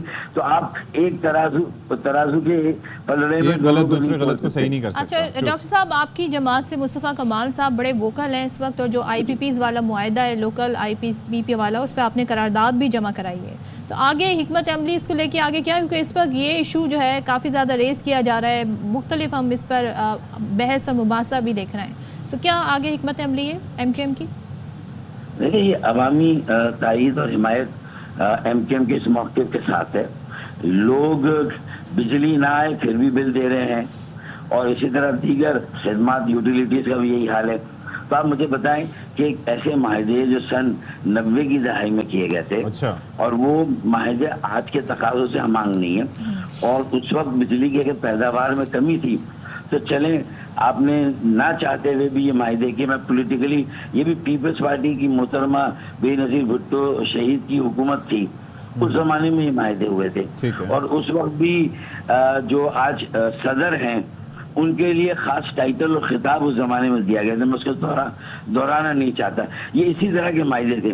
लेकिन देखना, आज हम 30 सालों से उन माहदों का खैरात अदा करें। सदा आवाम भुगत रहे कराची के, और पूरे मुल्क को बिजली हाइडल पावर से मिलती है जो भी अवेलेबल है। हमें ज्यादा बिजली तेल से पैदा होती है, वहां से मिलती है, लेकिन तेल का वो रिलीफ हमें नहीं मिलता। यही तेल अगर नॉर्दर्न एरियाज में जाता है तो उसी भाव मिलता है। हमें बिजली जो है वो फ्यूल एडजस्टमेंट चार्जेस के साथ मिलती है।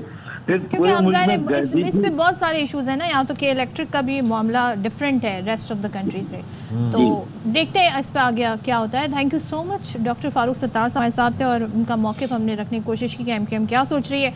हाँ जी, अब क्या कर रहे हैं हम? अब बात करने जा रहे हैं कि मालियाती खुद मुख्तारी वो किस तरह से हो सकती है, क्या उसका तरीक़ेकार है, मालियाती खुद और ख़वातीन के लिए बिलखुसूस मालियाती खुद मुख्तारी का क्या तरीक़ेकार हो सकता है। तो उस हवाले से क्या स्टैट्स हैं सदफ अब्दुल जब्बार? स्टैट्स ये बताते हैं कि पाकिस्तान 2023 तक जेंडर गैप इंडेक्स में 146 ममालिक की फहरिस्त में 145वें नंबर पर है। यानी कि जेंडर गैप क्या है कि ख़वातीन और मर्दों में जो पे स्केल है उसमें बड़ा डिफरेंस है। तो इस पे स्केल में जो गैप है ये बताया जा रहा है ख़वातीन को कम जो मुआवजा है वो दिया जाता है, और वही जॉब अगर कोई मर्द कर रहा हो तो वो मुआवजा उसको उसकी जॉब की रिक्वायरमेंट के हिसाब से दिया जाता है। अब ये जाहिर करता है कि मुल्क की ख़वातीन मालियाती इख्तियारात के हवाले से ज़ाहिर है पीछे हैं, लेकिन अब इसको चेंज करने के लिए बहुत कुछ किया जा रहा है। चाहे वो खातून खाना हो, बिज़नेस वेमेन हो, किस तरीके से उनको खुद मुख्तार किया जा सकता है, ऐसी सहूलत के लिए अब डेबिट कार्ड जैसी सहूलत इंट्रोड्यूस कराई गई है। अब डेबिट कार्ड के लिए ज़रूरी यह है कि आप अगर घरेलू खातून हैं तो आपके शौहर या आपके घर के बड़े जो हैं वो आपको कुछ पैसे देते हो, जिसका आप डेबिट कार्ड, ज़ाहिर डेबिट कार्ड के लिए रकम का होना ज़रूरी है। लेकिन ख़वातीन के लिए कितना बेहतरी लेकर आएगा, उनकी लाइफस्टाइल में कितना चेंजेस आएगा, उन्हें खुद मुख्तारी कितना देगा, ये जानना बहुत ज़रूरी है। तो चलें जी, इस पर बात कर लेते हैं कि जैज़ कैश का इसमें क्या किरदार हो सकता है। तो Syed Asad Rizvi, head of marketing and corporate communications, हमारे साथ मौजूद है। Thank you so much for joining अस। और थोड़ा सा इनका प्रोफाइल बता देते हैं कि आप जनरल मैनेजमेंट ब्रांड डेवलपमेंट में 29 साल से ज़ायद का तजुर्बा रखते हैं। आप तो इतनी एज भी नहीं लग रही। Very young for that. अच्छा सर, कुछ चेहरे ऐसे होते हैं जो उम्र को छुपा जाते हैं। अच्छा, अब ज़रा ये बताइएगा कि ये जो हम बात कर रहे हैं कि ये ज़ाहिर है कि हम चाहते हैं कि हमारी ख़वातीन खुद मुख्तार हों, और ज़ाहिर है कि वो भी एक माशरे के मुफीद शहरी की तरह अपना किरदार अदा कर सकें, और फाइनेंशियल इंडिपेंडेंस उसमें एक अहम कड़ी है। तो जैज़ कैश का इसमें किरदार क्या है? How are you helping them? जी, जिस तरह अभी जिक्र हुआ कि अगर आप देखें तो पाकिस्तान में तकरीबन जो तनासब है आबादी का वो ख़वातीन और मर्दों के दरमियान में तकरीबन बराबर है। हाँ, थोड़ा बढ़ गया है, वो ऊपर नीचे होता रहता है 1-2% के हिसाब से। तो इसलिए ये इंतहाई ज़रूरी है कि ख़वातीन भी जो हैं वो आगे आएँ। जिस तरह बहुत सारे और शोबे हैं जिनके अंदर ख़वातीन सामने आ रही हैं, लेकिन फाइनेंशियल सर्विसेज या जो मालियाती रिक्वायरमेंट्स होती हैं ख़वातीन की, वो भी उतनी ही ज़रूरी हैं जितनी कि किसी भी और इंसान की हो सकती हैं। तो उसके लिए एक इम्पॉर्टेंट स्टेप यही था कि कोई ऐसी उनको सर्विस प्रोवाइड की जाए जिसके ज़रिए वो अपनी फाइनेंशियल जितनी भी रिक्वायरमेंट्स हैं वो पूरी कर सकें, चाहे वो घर के अंदर अमूर ख़ारादारी को मैनेज करती हैं या वो एक वर्किंग क्लास का हिस्सा हैं। जो वर्किंग क्लास का हिस्सा उनका तो बैंकिंग अकाउंट्स होते हैं, बट जो ख़वातीन घर में मौजूद हैं, और बहुत सारी आजकल ख़वातीन हैं जो घर से कारोबार कर रही हैं, चाहे वो दस्तकारी का काम है, चाहे वो होम शेफ्स की शक्ल के अंदर खाना बना के देती हैं, तो उनकी भी फाइनेंशियल रिक्वायरमेंट्स हैं। तो उसके लिए जैज़ कैश जो है वो सबसे एक कन्वीनियंट सोल्यूशन उनके पास मौजूद है। बिकॉज आप अपने घर में बैठ के, आपको सिर्फ 2 चीज़ों की रिक्वायरमेंट है, एक मोबाइल फ़ोन की ज़रूरत है जो कनेक्शन के साथ हो, और एक आपको अपना ID कार्ड चाहिए। उसकी बेसिस के ऊपर आप अपना जैज़ कैश का अकाउंट बना सकते हैं, और फिर जितनी भी सर्विसेज आपकी फाइनेंशियल रिक्वायरमेंट की हैं वो सारी आप पूरी कर सकते हैं। स्मार्टफोन हो या ना हो, दोनों सूरतों में आप यूज़ कर सकते हैं, क्योंकि अगर स्मार्टफोन है फिर तो आपके पास ऐप की शक्ल में सर्विस मौजूद है। अगर स्मार्टफोन नहीं है तो जिनको हम फीचर फ़ोन कहते हैं, जो बटन वाले फ़ोन होते हैं, उनके ज़रिए भी आप ये सर्विसेज अवेल कर सकते हैं। तो ये जो जैज़ कैश है और डेबिट कार्ड, ये 2 मुख्तलिफ चीज़ें हैं, तो ये किस तरह काम करती हैं? सो जैज़ कैश का ही डेबिट कार्ड है जो ख़वातीन को और दूसरे जो हमारे यूजर्स हैं उनको प्रोवाइड किया जाता है। हमने ख़वातीन के लिए एक स्पेसिफिक जो है वो कार्ड इंट्रोड्यूस कराया है, सो उसको jazz cash women debit card ने नाम दिया है। और उसके एडवांटेजेस ये हैं कि उसमें ख़वातीन से रिलेटेड बहुत सारे बेनिफिट्स हम लोगों ने ऐड कर दिए हैं। एक तो जब आप उसको सब्सक्राइब करते हैं या उसको ऑर्डर करते हैं तो आपको एक इंश्योरेंस जो है कवर मिल जाता है, और बहुत सारी ख़वातीन की पर्सनल रिक्वायरमेंट्स होती हैं जो हम कवर कर रहे हैं। तो क्राइटेरिया वैसे क्या है?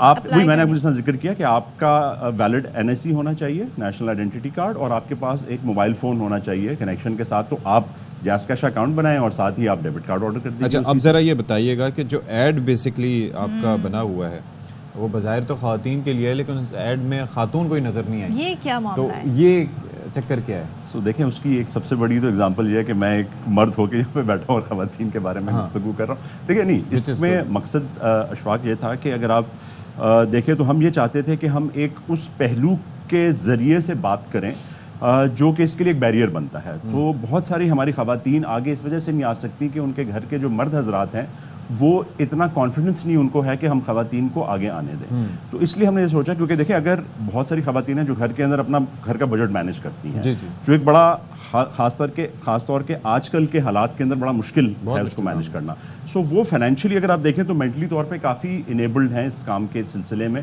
तो हमने ये सोचा कि क्यों ना हम इसको एक दूसरे जाविये से अप्रोच करें कि हम मर्दों के एंगल से बात करें, चाहे वो घर उनके वालिद हैं या हस्बैंड हैं या बेटा है या भाई है। सो वो जो गेट कीपर बन जाते हैं, तो उनको हमने कोशिश की कि इनको हम एक मैसेज दें पॉजिटिव तरीके से कि जी ख़वातीन अगर फाइनेंशियली इनेबल आप करेंगे तो आप ही का इवेंचुअली फ़ायदा होगा, बिकॉज वो आपके शाना बशाना खड़ा होकर आपको मदद कर सकती है। लेकिन एक चीज़ हमने देखी है कि जैसे बैंक में कोई अकाउंट खुलवाने चले जाएँ तो मुझे लगता है कि जैसे आपके निकाहनामे पर इतने सिग्नेचर्स नहीं होते, ज़्यादा बैंक डॉक्यूमेंट्स पे होते हैं, तो इसमें तो कोई ऐसा चक्कर? बिल्कुल, इसमें ऐसा कोई सिलसिला नहीं है। जिस तरह मैंने पहले जिक्र किया कि अगर आप ऐप डाउनलोड कर लेते हैं, अपना अकाउंट बना लेते हैं, तो एक आपको बायोमेट्रिक वेरिफिकेशन अब हर जगह के ऊपर वो रिक्वायरमेंट होती है। तो हमने अपनी ऐप के अंदर ये फीचर इंट्रोड्यूस कर दिया है। तो आप उसके कैमरे से ही अपनी फिंगर टिप्स को जो है वो स्कैन कर सकते हैं और आपकी बायोमेट्रिक हो जाती है। तो इंस्टेंटली जो है आपकी वेरिफिकेशन भी हो जाती है। फीचर फ़ोन के अंदर ऑब्वियसली उसके अंदर डिफरेंट है, लेकिन अब लोग बहुत सारे ऐप वाली और स्मार्टफोन की तरफ आ रहे हैं, बट उनके लिए नेचुरली आपको वो जाना पड़ेगा, बिकॉज उसमें वो फीचर नहीं है फ़ोन के अंदर। उसके लिए आपको जो है वो करीबी जो भी एजेंट, कैमरा वगैरह का कोई फ़र्क नहीं पड़ता, क्योंकि क्वालिटीज़ तो मैटर करती हैं कैमरे की? जी नहीं, क्वालिटी मैटर नहीं करती है, क्योंकि देखिए कैमरा से तस्वीर उतारनी है और आपको अपनी उंगलियों के जो निशानात हैं उनको करना है।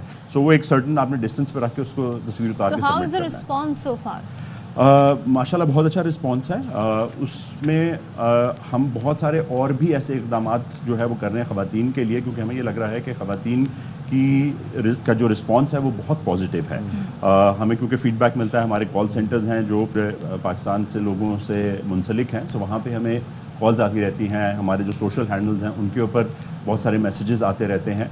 तो हमें काफ़ी पॉजिटिव इसका फीडबैक मिल रहा है, और हम यही समझते हैं कि as a company, as a responsible company, हमें मज़ीद इस तरह की डिफरेंट फीचर्स और बेनिफिट्स जो हैं वो इंट्रोड्यूस कराने चाहिए ताकि ख़वातीन ज़्यादा तौर पर। How is it different from like bank credit card of bank and debit card of bank के? वहाँ पे हिडन चार्जेस भी होते हैं, सर्विसेज चार्जेस भी होते हैं, तो इधर कुछ ऐसा मामला है? देखिए सर, बहुत सारी चीज़ें तो ऐसी हैं कि आपको जो क्योंकि क्रेडिट कार्ड तो है नहीं, डेबिट कार्ड है, सो वो वही आप इस्तेमाल कर रहे होंगे जो आपके अकाउंट में पैसे मौजूद हैं, तो उसके ऊपर तो एज सच आपके चार्जेस। लेकिन कटौतियाँ देखिए कुछ ऑब्वियसली सर्विस फीस होती है, लेकिन उसके अंदर भी कुछ होती हैं जो हमारे मर्चेंट्स के साथ जहाँ पे आप ट्रांजैक्शन कर रहे होते हैं तो उनके साथ कुछ अरेंजमेंट्स होते हैं। इसीलिए मैंने आपको जिक्र किया कि बहुत सारे ऐसे बेनिफिट्स हैं जो हम अपने कस्टमर्स को पास ऑन करते हैं, इसीलिए ताकि वो ज़्यादा से ज़्यादा इनकरेज उनको किया जा सके इस सर्विस को इस्तेमाल करने के लिए। एक और चीज़ ये है कि आजकल जैसे हम देख रहे हैं कि बहुत सी जगहों पर ये अब्यूज़ होना बहुत ज़्यादा, जैज़ कैश या मुख्तलिफ़ कंपनीज़ की इस तरह की सर्विसेज जो हैं वो काफ़ी यूज़ होना शुरू हो गई हैं, और ख़ास तौर पर लोग क्रिकेट खेलने जाते हैं, वहाँ पैसे देने होते हैं, तो चलो जी मुझे जैज़ कैश कर दो या मुझे कोई और सर्विस का नाम लेके करते हैं, तो उसके अंदर साथ साथ एक आ जाता है एक एलिमेंट जिसको हम चाहते हैं कि वो साइबर सिक्योरिटी का, यानी कि आपको पता है कि आजकल हैकिंग की अटैम्प्ट्स और 10 तरह की चीज़ें हो रही होती हैं, तो how do you make sure कि जो है वो आपका सिक्योरिटी लेयर्ड है या आवाम अगर पैसा रखते हैं उसमें तो महफूज है? की बड़ी अपने अच्छा सवाल पूछा। क्योंकि हमें भी ये अंदाज़ा है, क्योंकि जो हैकर्स होते हैं या जो फ्रॉडस्टर्स होते हैं वो आपसे एक स्टेप आगे चल रहे होते हैं, तो इसीलिए हमारी जो टेक्निकल टीम्स हैं वो कॉन्स्टेंटली काम कर रही होती हैं। इसलिए आप देखिएगा कि आपको अक्सर, आप भी स्मार्टफोन यूज़ करते हैं तो ऐप्स के अपडेट्स आ रहे होते हैं, तो उसका मकसद यही होता है कि अगर इस तरह की कोई वल्नरेबिलिटी जो है वो डेवलप हुई है तो उसको सेफगार्ड किया जा सके। प्लस हम वक्तन फ़वक्तन अपने कस्टमर्स को भी अवेयर करते रहते हैं, क्योंकि इवेंचुअली देखें फ़ोन कस्टमर के हाथ में है, ट्रांजैक्शन कस्टमर कर रहा है, कॉल उनको आ रही होती है जो फ्रॉड कर रहे होते हैं, तो उनका बाखबर होना बहुत ज़रूरी है कि जी ये क्या एक जेन्युइन कॉल है या ये किसी फ्रॉडस्टर की कॉल है। तो हम वहाँ पे भी एक आगाही की मुहिम चला रहे हैं, कॉन्स्टेंटली चलती रहती है हमारे सोशल हैंडल्स के ज़रिए भी, प्लस हमारा जो कॉल सेंटर है वो भी कॉन्स्टेंटली इन्फॉर्म करता रहता है। आपकी हेल्पलाइन है सवाल? जी बिल्कुल। And your number is your account? Your number is your account, बिल्कुल। Okay, that is the best thing कि आप उसके अंदर कोई मुश्किल वगैरह इस हवाले से जी नहीं बिल्कुल। सो इसीलिए मैंने आपको जिक्र किया कि हर कदम के ऊपर आसानी ही पैदा की जा रही है, और वो इसीलिए है कि आप अपना जो भी रोज़मर्रा का काम है उसको आसानी से और या बासानी जो है वो तो अच्छा, ये सिर्फ अर्बन के लिए है या देही इलाकों में भी? नहीं, ये सदफ देही इलाकों में तो बहुत ज़्यादा है, और हम इसके ऊपर और ज़्यादा एफर्ट कर रहे हैं। हमने तकरीबन 50 देहात, गांव, गोट वहाँ पे जाके ख़वातीन को उनके साथ एक आगाही की मुहिम की है। वहाँ पे हम उनको बुलाते हैं, उनको एक इवेंट करते हैं, उसमें उनको बताते हैं कि किस तरीके से वो मालियाती इदारे की जो सर्विसेज हैं उनको सब्सक्राइब कर सकते हैं, यूज़ कर सकते हैं, और किस तरह वो उनके लिए फ़ायदेमंद हो सकती है। तो स्टेप बाय स्टेप हम इसको पूरे करना बड़ा ज़रूरी, बहुत ज़रूरी है, और उसी की तरफ हमारा सारा जो है उस वक्त फोकस है। चलें जी, thank you so much Asad Rizvi साहब, बड़ा अच्छा लगा आपसे बात करके, और आई एम श्योर के लोगों को इससे काफ़ी फ़ायदा होगा, बिकॉज लोग चाहते हैं कि उनका पैसा जो है वो महफूज है और आसानी से वो फंड्स इधर उधर ट्रांसफ़र कर सकें। मैं चाहती हूँ एक कार्ड ऐसा भी बने जिस पर डिस्काउंट हो। अब आपके जो क्रेडिट कार्ड है उस पर 8 से 15% पे आ गए हैं वो लोग जब आप चार्ज करेंगे, तो कोई ऐसा कार्ड बने जिसपे बहुत सारा डिस्काउंट हो। मैं वो कार्ड देने को तैयार हूँ। इतना दुख होता है आप कहीं पर जाएँ और कुछ चाय कॉफ़ी या किसी मकसद के लिए, और एंड में आप अपना हर तरह का कार्ड ट्राई कर लें डिस्काउंट के चक्कर में, तो वो कहेंगे अच्छा ये वाला कार्ड जो है इस पे नहीं है, दूसरे वाले पे है। बैंक है लेकिन कार्ड, इस कार्ड पे डिस्काउंट नहीं है, या फिर हमारी मशीन जो है ना आपका ये कार्ड एक्सेप्ट नहीं कर रही है, तो ये बहुत सारे इशू। तो अच्छा, कुछ अपडेट्स हैं वो आपको बता देते हैं। मैनचेस्टर एयरपोर्ट पर जो वाकया हुआ, कह रहे हैं जी उसकी तकलीफ दे वीडियो देखी। कौन कह रहे हैं? मेयर मैनचेस्टर ये कह रहे हैं, एंडी बर्नहैम। उन्होंने एयरपोर्ट वाक़े पर बयान दिया है। कहते हैं कि डिप्टी मेयर मैंने डिप्टी चीफ कांस्टेबल से वाक़े पर तहफ़्फ़ुज़ात का इजहार किया है और पुलिस के इस अमल की मुकम्मल और आज़ादाना तहकीकात की जा रही है। कहते हैं मुझे बहुत दुख हुआ जब मैंने इस सारे वाक़े की वीडियोस देखी हैं, बहुत दुखी हूँ, और ये काफ़ी ज़्यादा वायरल भी हैं, जो कि तशवीशनाक बात है। और उन्होंने कहा कि हम इसकी बाकायदा इन्वेस्टिगेशन कर रहे हैं और जो नताइज होंगे उससे हम आगाह करेंगे। चलें जी, अब एक वक्फे की जानिब जाते हैं।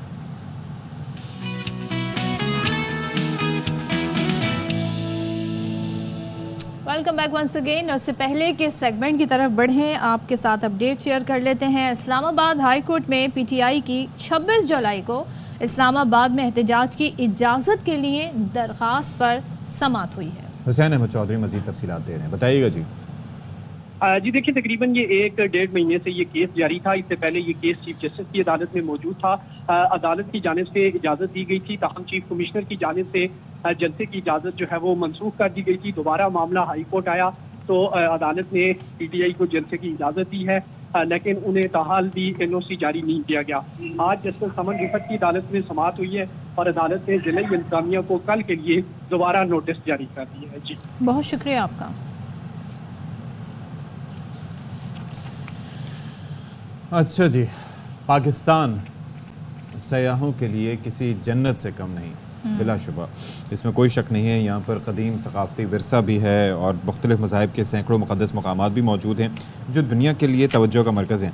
अच्छा, एक चीज़ बड़ी इंपॉर्टेंट है, सदफ़ ने भी ये चीज़ विटनेस की होगी कि जब हम दुनिया में किसी भी मुल्क जाते हैं तो वहाँ पर उस इलाके की, उस जगह की अगर एक पत्थर तक होगा तो उसकी हिस्ट्री लिखी होगी। ये पत्थर 400 साल पुराना है, ये यहाँ पर फ़लाने ने ला के रखा था, फ़लाने ने ये किया था। हमारे यहाँ जो हिस्टोरिकल प्लेसेस हैं बहुत कदीम है, हज़ारों साल पुरानी तारीख़ है, लेकिन वहाँ पर इस तरह की इंस्क्रिप्शंस नहीं हैं, वहाँ पर इस तरह की चीज़ें नहीं लिखी जाती, और ये छोटी छोटी चीज़ें जो हैं वो उस जगह को इंपॉर्टेंट बताती हैं। मिसाल के तौर पर अगर कोई पत्थर है, कोई ऐसा मकाम है, उसकी हिस्ट्री साथ में दर्ज है, तो लोग फिर वहाँ पर तस्वीरें भी खिंचवाते हैं, वो तस्वीरें फिर वायरल होती हैं, फिर लोग उनसे पूछते हैं कि ये कहाँ गए थे। तो ये छोटे छोटे मेजर्स जो होते हैं ना, या फिर जिस जगह पे ये तारीख़ी मुकाम हो वहाँ के लिए आप रास्ते आसान कर दें, वहाँ पर आने जाने की सहूलियात हों, रोड ज़राए मवासलात अच्छे हों, तो भी लोग बड़े फैसिलिटेट होते हैं उस चीज़ों से। और पाकिस्तान की अब बात करें तो यहाँ पर जी हमारी तारीख खासतौर पे अगर हम सिंध के मोहनजोदाड़ो की बात करें, हड़प्पा की बात करें, बड़ी पुरानी तारीख की मकली की बात करें, फिर मजहबी सयाहत को यहाँ पर बड़ा फ़रोग दिया जा सकता है, मुक़द्दस मकामात यहाँ पर हैं। इसी हवाले से अब हुकूमत ने फ़ैसला क्या किया है? हुकूमत ने फ़ैसला ये किया है कि ताकि सयाहत में मज़ीद सरमायाकारी बढ़े, यहाँ पर टूरिस्ट मज़ीद आएँ, तो 126 ममालिक की वीज़ा फ़ीस जो है वो ख़त्म कर दी गई। यानी 126 ममालिक ऐसे हैं जो बग़ैर वीज़ा फ़ीस के पाकिस्तान आ सकते हैं। और वफाकी काबीना ने वीज़ा फ़ीस से इस्तिस्ना और ममालिक के लिए ऑनलाइन वीज़ा एप्लीकेशन सिस्टम की नफाज की मंजूरी दे दी गई है और 24 घंटे में उन्हें सहूलत मिल जाएगी। तो चलें जी इस पर बात कर लेते हैं। गुफ्तगू के लिए हमारे साथ मौजूद हैं managing director Pakistan tourism development corporation Aftabur Rahman Rana साहब। Thank you so much Rana साहब फॉर बीइंग विद अस। सबसे पहले तो ये बताइएगा कि ये कितना मुफीद साबित होगा ये इक़दाम लोगों को अट्रैक्ट करने के लिए कि वो पाकिस्तान आएँ और यहाँ पर पाकिस्तान की खूबसूरती को एक्सप्लोर करें। जी बिल्कुल इशफाक, ये जो कल की मीटिंग में फ़ैसला किया गया है वीज़ा ओपननेस की पॉलिसी को अडॉप्ट करने का, ये यकीनन एक बहुत ही अहम फ़ैसला है, क्योंकि जब हम फ़ॉरेन टूरिज़म को पाकिस्तान में लाने की बात करेंगे तो जो सबसे पहला इंडिकेटर है वो इसी चीज़ को देखा जाता है कि उस मुल्क की वीज़ा ओपननेस कैसी है। तो जब आप 126 ममालिक के लोगों को इनवाइट करें और उनसे कहें कि जी आपको बिल्कुल फ्री ऑफ कॉस्ट वीज़ा मिलेगा, तो ये एक बहुत ही खुशाइंद एक जो स्टेप है वो नज़र आता है और वेलकमिंग स्टेप नज़र आता है। और इससे हमें उम्मीद ये बंधी है कि इस वीज़ा ओपननेस को अडॉप्ट करने के बाद बड़ी तादाद में जो फॉरेन टूरिस्ट हैं वो पाकिस्तान आने का फैसला करेंगे। अच्छा, कंसीडरिंग द फैक्ट पे जो वो लोग जो इन्वेस्टमेंट के लिए भी आना चाहते हैं उनकी तादाद भी बढ़ेगी। अच्छा, तो जैसे अशफाक ने भी शुरू में मेंशन किया कि ये तो बहुत अच्छा इक़दाम है, लेकिन और सहूलियात भी बहुत मैटर करती हैं किसी भी टूरिस्ट के लिए, किसी कंट्री में जाने के लिए और एक्सप्लोर करने के लिए। जैसे उन्होंने कहा कि बहुत सारी ऐसी हिस्टोरिकल प्लेसेस हैं या जो मज़हब से जुड़ी कुछ ऐसे मकामात हैं, तो वहाँ पर अगर उनकी बाकायदा रेफरेंस दिए गए हों, वहाँ पे तारीख़ को मेंशन किया गया हो, तो वो बड़ा अट्रैक्शन होता है। प्लस रोड्स हों, आने जाने के लिए ट्रांसपोर्ट सिस्टम ज़बरदस्त हो, तो फिर लोगों के लिए बड़ी आसानी हो जाती है, क्योंकि लोग अपना एक बजट बना कर आते हैं और वो उस बजट में रहकर जो है वो सयाहत टूरिज़म करना चाहते हैं। ये बिल्कुल सदफ़, आपका जो पॉइंट ऑफ व्यू है बहुत ही दुरुस्त है। असल में सियाहत के इतने सारे पहलू हैं, उन सबको कंबाइन करके आप एक सेलेबल टूरिज़म प्रोडक्ट बनाते हैं। तो जिस तरह आप देखते हैं पाकिस्तान में जगह जगह पे बहुत सारे तारीख़ी मकामात हैं, क्योंकि पाकिस्तान एक ऐसा ख़ित्ता रहा है सदियों से जो कि क्रॉस कल्चरल रूट था इस इलाके का।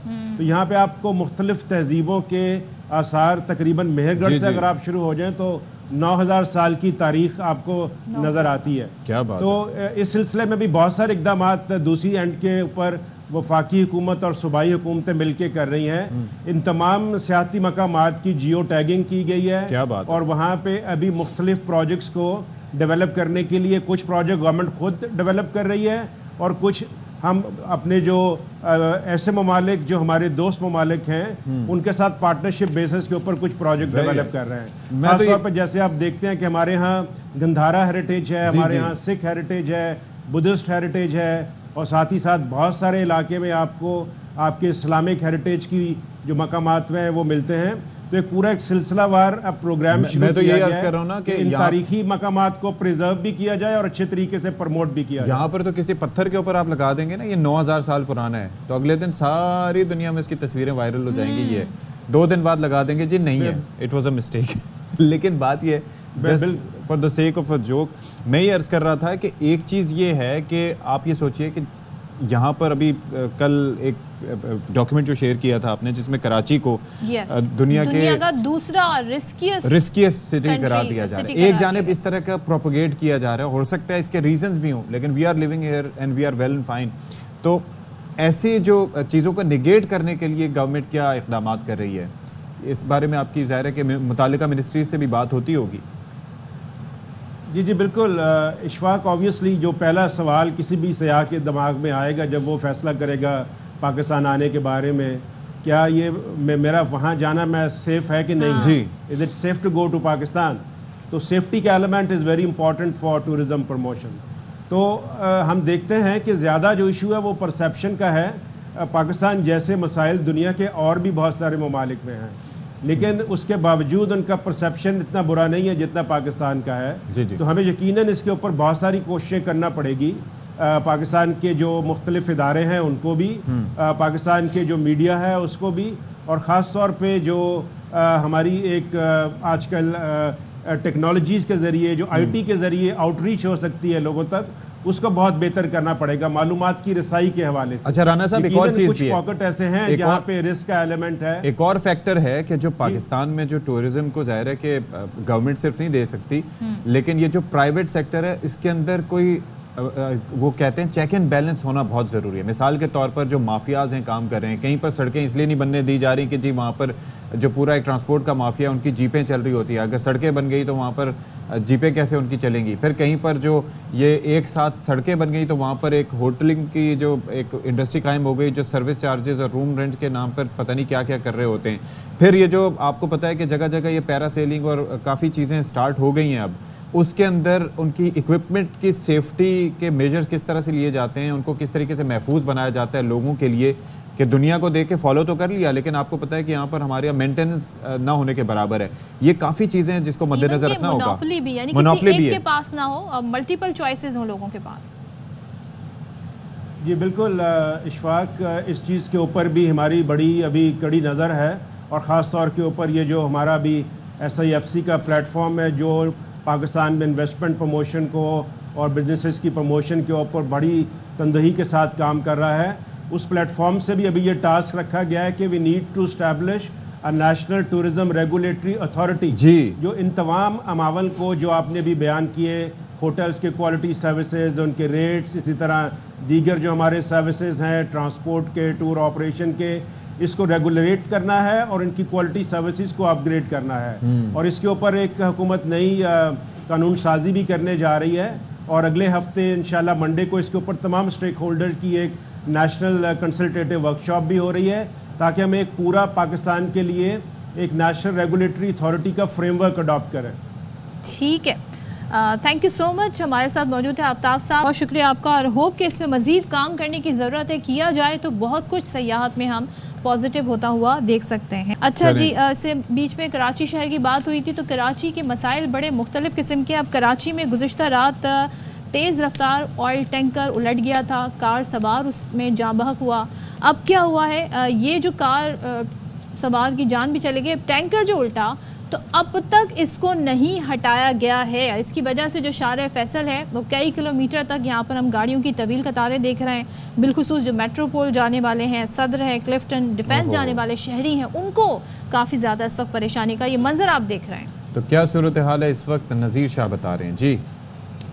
आप बिल्कुल देखिए, मैं बलोच कॉलोनी पुल के उस मकाम पर मौजूद हूँ जहाँ 10 घंटे कबल ये टैंकर उल्टा था, जिसको अभी तक यहाँ से नहीं हटाया जा सका है। ट्रैफिक पुलिस की इसकी इंतहाई गफलत है। इस टैंकर की वजह से शारा फैसल पर बदतरीन ट्रैफिक जाम भी है, और कैमरामैन यहाँ दिखा सके कि इसमें से अभी भी जो केरोसिन ऑयल है वो रस रहा है, टपक रहा है। इंतहाई ख़तरनाक सूरत हाल है, और ये एक छोटे से हादसे ने एक बहुत बड़ा सवालिया निशान लगा दिया कि अगर कराची में कोई बड़ा हादसा पेश आ जाता है जहां पर ट्रैफिक पुलिस को कोई इमदादी काम करना पड़ता है, तो वो उसमें बिल्कुल फेल नज़र आती है।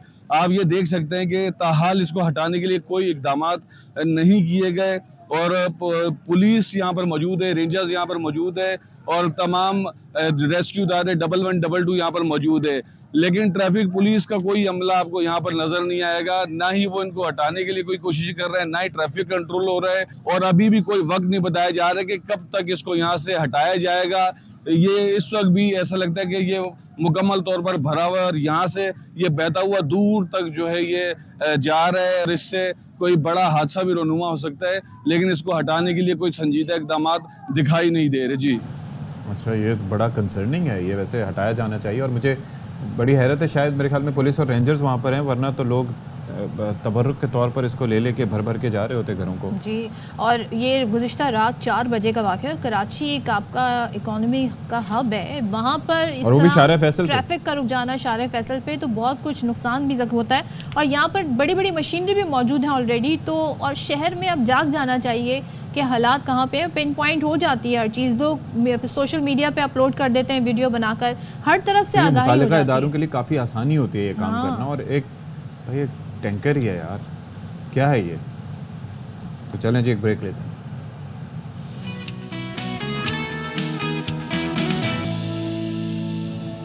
Welcome back once again. और हम ही आप लोगों को बताते रहते हैं जी एक्सरसाइज करें, बहुत ज़रूरी है। अच्छा, सेगमेंट की जानिब जाने से पहले हम लाहौर जाते हैं, जहां अज़मा बुखारी जो कि वज़ीर इत्तलात पंजाब हैं गुफ्तगू कर रही हैं। मैं आज किसी पॉलिटिकल पार्टी की तरफ से नहीं, मैं किसी जो है वो हुकूमती ओहदे की वजह से नहीं, आज उज़मा जाहिद बुखारी एक वकील जो आलिया नीलम साहबा हमारी चीज़ों से जो इस वक्त बनी है, उनके साथ मैं काम भी कर चुकी हूँ। और एक पाकिस्तानी शहरी और वो पाकिस्तानी औरत जिसको बार बार मुझ जैसी कई औरतें हैं, मुझसे पहले हिना परवेज़ भट्ट, सानिया आशिक, मरियम औरंगज़ेब, और सो मच सो कि आज तक मरियम नवाज शरीफ साहिबा के बारे में गंदी videos, fake videos, edited videos जो हैं वो जारी करके जो है वो तुर्रम खान बनते हैं बहुत लोग, और उनको ये फीलिंग है कि वो अनटचेबल हैं। और दुरुस्त भी है, क्योंकि अभी जो है वो आप उनके ख़िलाफ़ कोई कानूनी कार्रवाई जो है वो करेंगे, आप कोई नोटिस देंगे, अगली दफ़ा जो है वो 1 घंटे के अंदर जो है उनको रिलीफ मिल जाएगा। मेरा आज सवाल है कि क्या ज़रताज गुल जो है, जिसको chief justice Peshawar high court ने अपने घर में पनाह दी, उसको खाना खिलाया और कहा कौम की बेटी है, कोई बात नहीं, 9 मई की दहशतगर्द है तो क्या फ़र्क पड़ता है, उसको जो है वो वहाँ पर बाकायदा रिलीफ मिला। वो जो 2 हीरोइनें हैं जो नई नई हीरोइनें बनी हैं, और फ़ायदा भी हुआ ज़ाहिर है उनको, वो तमाम वो ड्रामा करके, वो जो है वो 9 मई की दहशतगर्द है, कौम की बेटियां हैं। कौम की बेटियों ने 9 मई किया है, क्या फ़र्क पड़ता है। मैं भी कौम की बेटी हूँ। मैं आज पूछने आई हूँ अदलिया से, मरियम नवाज शरीफ कौम की बेटी है?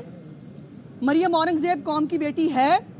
सानिया आशिक के वालिद साहब की जो है वो तस्वीर के साथ उसको स्कैंडलाइज किया गया, वो कौम की बेटी है? हिना भट्ट कौम की बेटी है? मैं कौम की बेटी हूँ। हमें इंसाफ कौन देगा?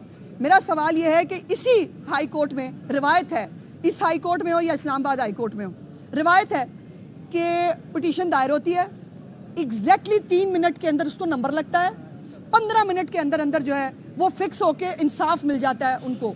मैं पूछने आई हूँ कि जी इंसाफ जो है वो सिर्फ तरीके इंसाफ को मिलना है, या ये इंसाफ जो है वो किसी और के लिए भी है? कोई और एग्रीव्ड पर्सन भी यहाँ इन अदालतों से इंसाफ ले सकता है। मैं इंतज़ार करूँगी जी, मैं यहीं बैठी हूँ, मैं इंतज़ार करूँगी और टाइम देखूँगी कि मेरी पिटीशन जो है उस पर कितनी देर में नंबर लगता है और कितनी देर में मुझे सुना जाता है। मैं इन पर्सन पेश होने आई हूँ और मैं अपनी गुजारिशात खुद पेश करूँगी। अब ये एक कि मेरी अपनी हुकूमत है, फेडरल गवर्नमेंट मेरी है, फेडरल गवर्नमेंट जो है वो उसको जो है वो खुद एक्शन लेना चाहिए, बिल्कुल लेना चाहिए। वो ले भी लेंगे, होगा क्या कि वो 15 मिनट के अंदर जो है वो उड़ा दिया जाएगा, कहेगा ये छोड़ दें, FIA का नोटिस मुअत्तल किया जाता है। तो मैं आज अदालत से इजाज़त लेने आई हूँ कि जनाब इजाज़त है कि हम भी अपनी तहफ़्फ़ुज़ कर लें अपने लिए, क्या इजाज़त है कि हमारी भी कोई इज़्ज़त है मुआशरे के अंदर। मेरी भी एक बेटी है, मुझे उसकी शादी करनी है। ये जो औरतें रोज़ जलील होती हैं, जिनका ताल्लुक़ तरीके इंसाफ से नहीं है, क्या वो कौम की बेटियां नहीं हैं? उनके लिए कौन सा जज जनाब 5 मिनट के अंदर जो है वो सुनेगा? यहाँ पे अदालती टाइम ख़त्म होने के बाद तातीलात के बीच में सिर्फ एक पार्टी की पिटीशंस लगती हैं। आज मैं इंसाफ का दरवाज़ा खटखटा के आजमाने आई हूँ कि क्या ये इंसाफ हमारे लिए भी है, ये तरीके इंसाफ के लिए है।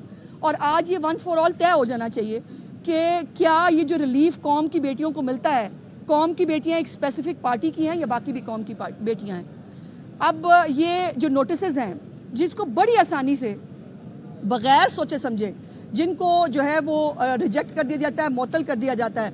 और आज मैंने ये भी पूछना है कि जनाब हद तक के इज़्ज़त का कानून में, मेरा सवाल आप सब से भी है जो मीडिया के लोग हैं, जो आज़ादी राय के अलम बरदार हैं, जिन्होंने वो हमें प्रिजम्पशन है कि हमारे खिलाफ इस्तेमाल होगा इसलिए हमने उसको चैलेंज कर दिया है, और उसकी मुख्तलिफ शिकें जो है वो जज साहब ने मुअत्तल करके उसके बाद जज साहब पता नहीं छुट्टियों पे शायद चले गए, क्योंकि ये गर्मी की छुट्टियां जो है वो सिर्फ हमारे लिए हैं, बाकी एक पार्टी के लिए गर्मी की छुट्टियां किसी अदालत में नहीं हैं। तो वो जो शिकें मुअत्तल हुई हैं अब मैं पूछना चाहती हूँ कि जनाब साढ़े लिए की हुक्म है। अब डेफेमेशन लॉ हम बना नहीं सकते। अपनी इज्जत के तहफ़्फ़ुज़ के लिए हमें यहाँ अदालत में पता नहीं कितनी देर इंतज़ार करना है। हमारी कोई सुनवाई होगी नहीं होगी। हमारे लिए जो है ये जो इंसाफ का दोहरा मेयार है ये आज पूरी दुनिया देखेगी। मुझे कहा जाता है, मुझे कल से मेरी पार्टी के लोगों ने भी, बाकी लोगों ने भी कहा आप कानूनी कार्रवाई नहीं करती। भाई कानूनी कार्रवाई करते हैं, कानूनी कार्रवाई आगे बढ़ने नहीं दी जाती। एक पॉलिटिकल ये उनका वतीरा है। ये आज हो रहा है कि आज जर्नलिस्ट जो है हमारी आसमा शराजी के खिलाफ गंदी घटिया कैंपेन्स आज भी नहीं चल रही। गरीदा फारूकी जो है उसके खिलाफ नहीं चल रही, लेकिन जो इनके साथ खवातीन बैठी हैं सिर्फ उनकी इज्जत है, सिर्फ वो जो है उनको इंसाफ मिल सकता है। सो मैं भी समझती हूँ ये मेरा भी इदारा है, मैं भी यहाँ वकालत करती रही हूँ, मेरा भी लाइसेंस यहाँ का है कि मुझे भी जो है ये अदालत उसी तरह इंसाफ देगी कौम की बेटी समझकर, जिस तरह जरताज गुल वो छोटी नई फितनी है, पता नहीं क्या नाम है उसका, और वो 2-4 और जो हैं, ये सब जो कौम की बेटियाँ हैं जो 9 मई की दहशतगर्द है, दहशतगर्दी करके इनको इंसाफ मिल सकता है जो इनके मुताबिक इंसाफ है। तो मैं जिसको खामखा कल इसलिए कि मैं जो है वो पीटीआई की जो है वो उसके ख़िलाफ़ बोलती हूँ, तो ये एक बुरी ख़बर है पीटीआई के लोगों के लिए। उज़्मा जाहिद बुखारी को उसके वालिद साहब ने ये तरबियत दी है कि आप जो एक पाकिस्तान के माशरे का हिस्सा है कि आप औरत की करैक्टर असैसिनेशन करें उसका मुंह बंद करने के लिए। मेरे ऊपर जब भी ऐसे ऐसे अटैक होते हैं अल्लाह के करम से मैं और मजबूत होकर खड़ी होती हूँ। और आज आप देख रहे हैं कि मैं आज ये रात को ये बात सब हुआ और आज मैं सुबह यहाँ लाहौर हाई कोर्ट में खड़ी हूँ और मेरी लीडर वो मरियम नवाज़ है जो किसी भी तरह के घटिया वाहियात हरबों के बावजूद इस वक्त सिर झुका के अपना काम कर रही हैं।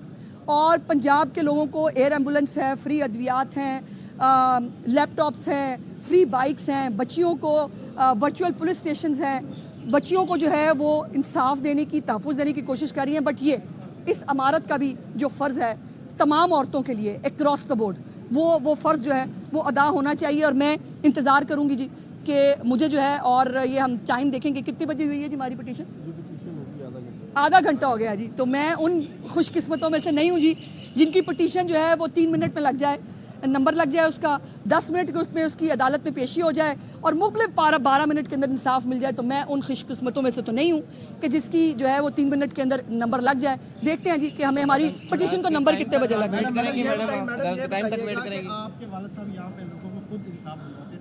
आज आप इंसाफ लेने के लिए यहाँ पे खड़ी हैं और आप हुकूमत में भी हैं, तो क्या समझती है ये रवैया आपके साथ क्यों अपनाया जाए?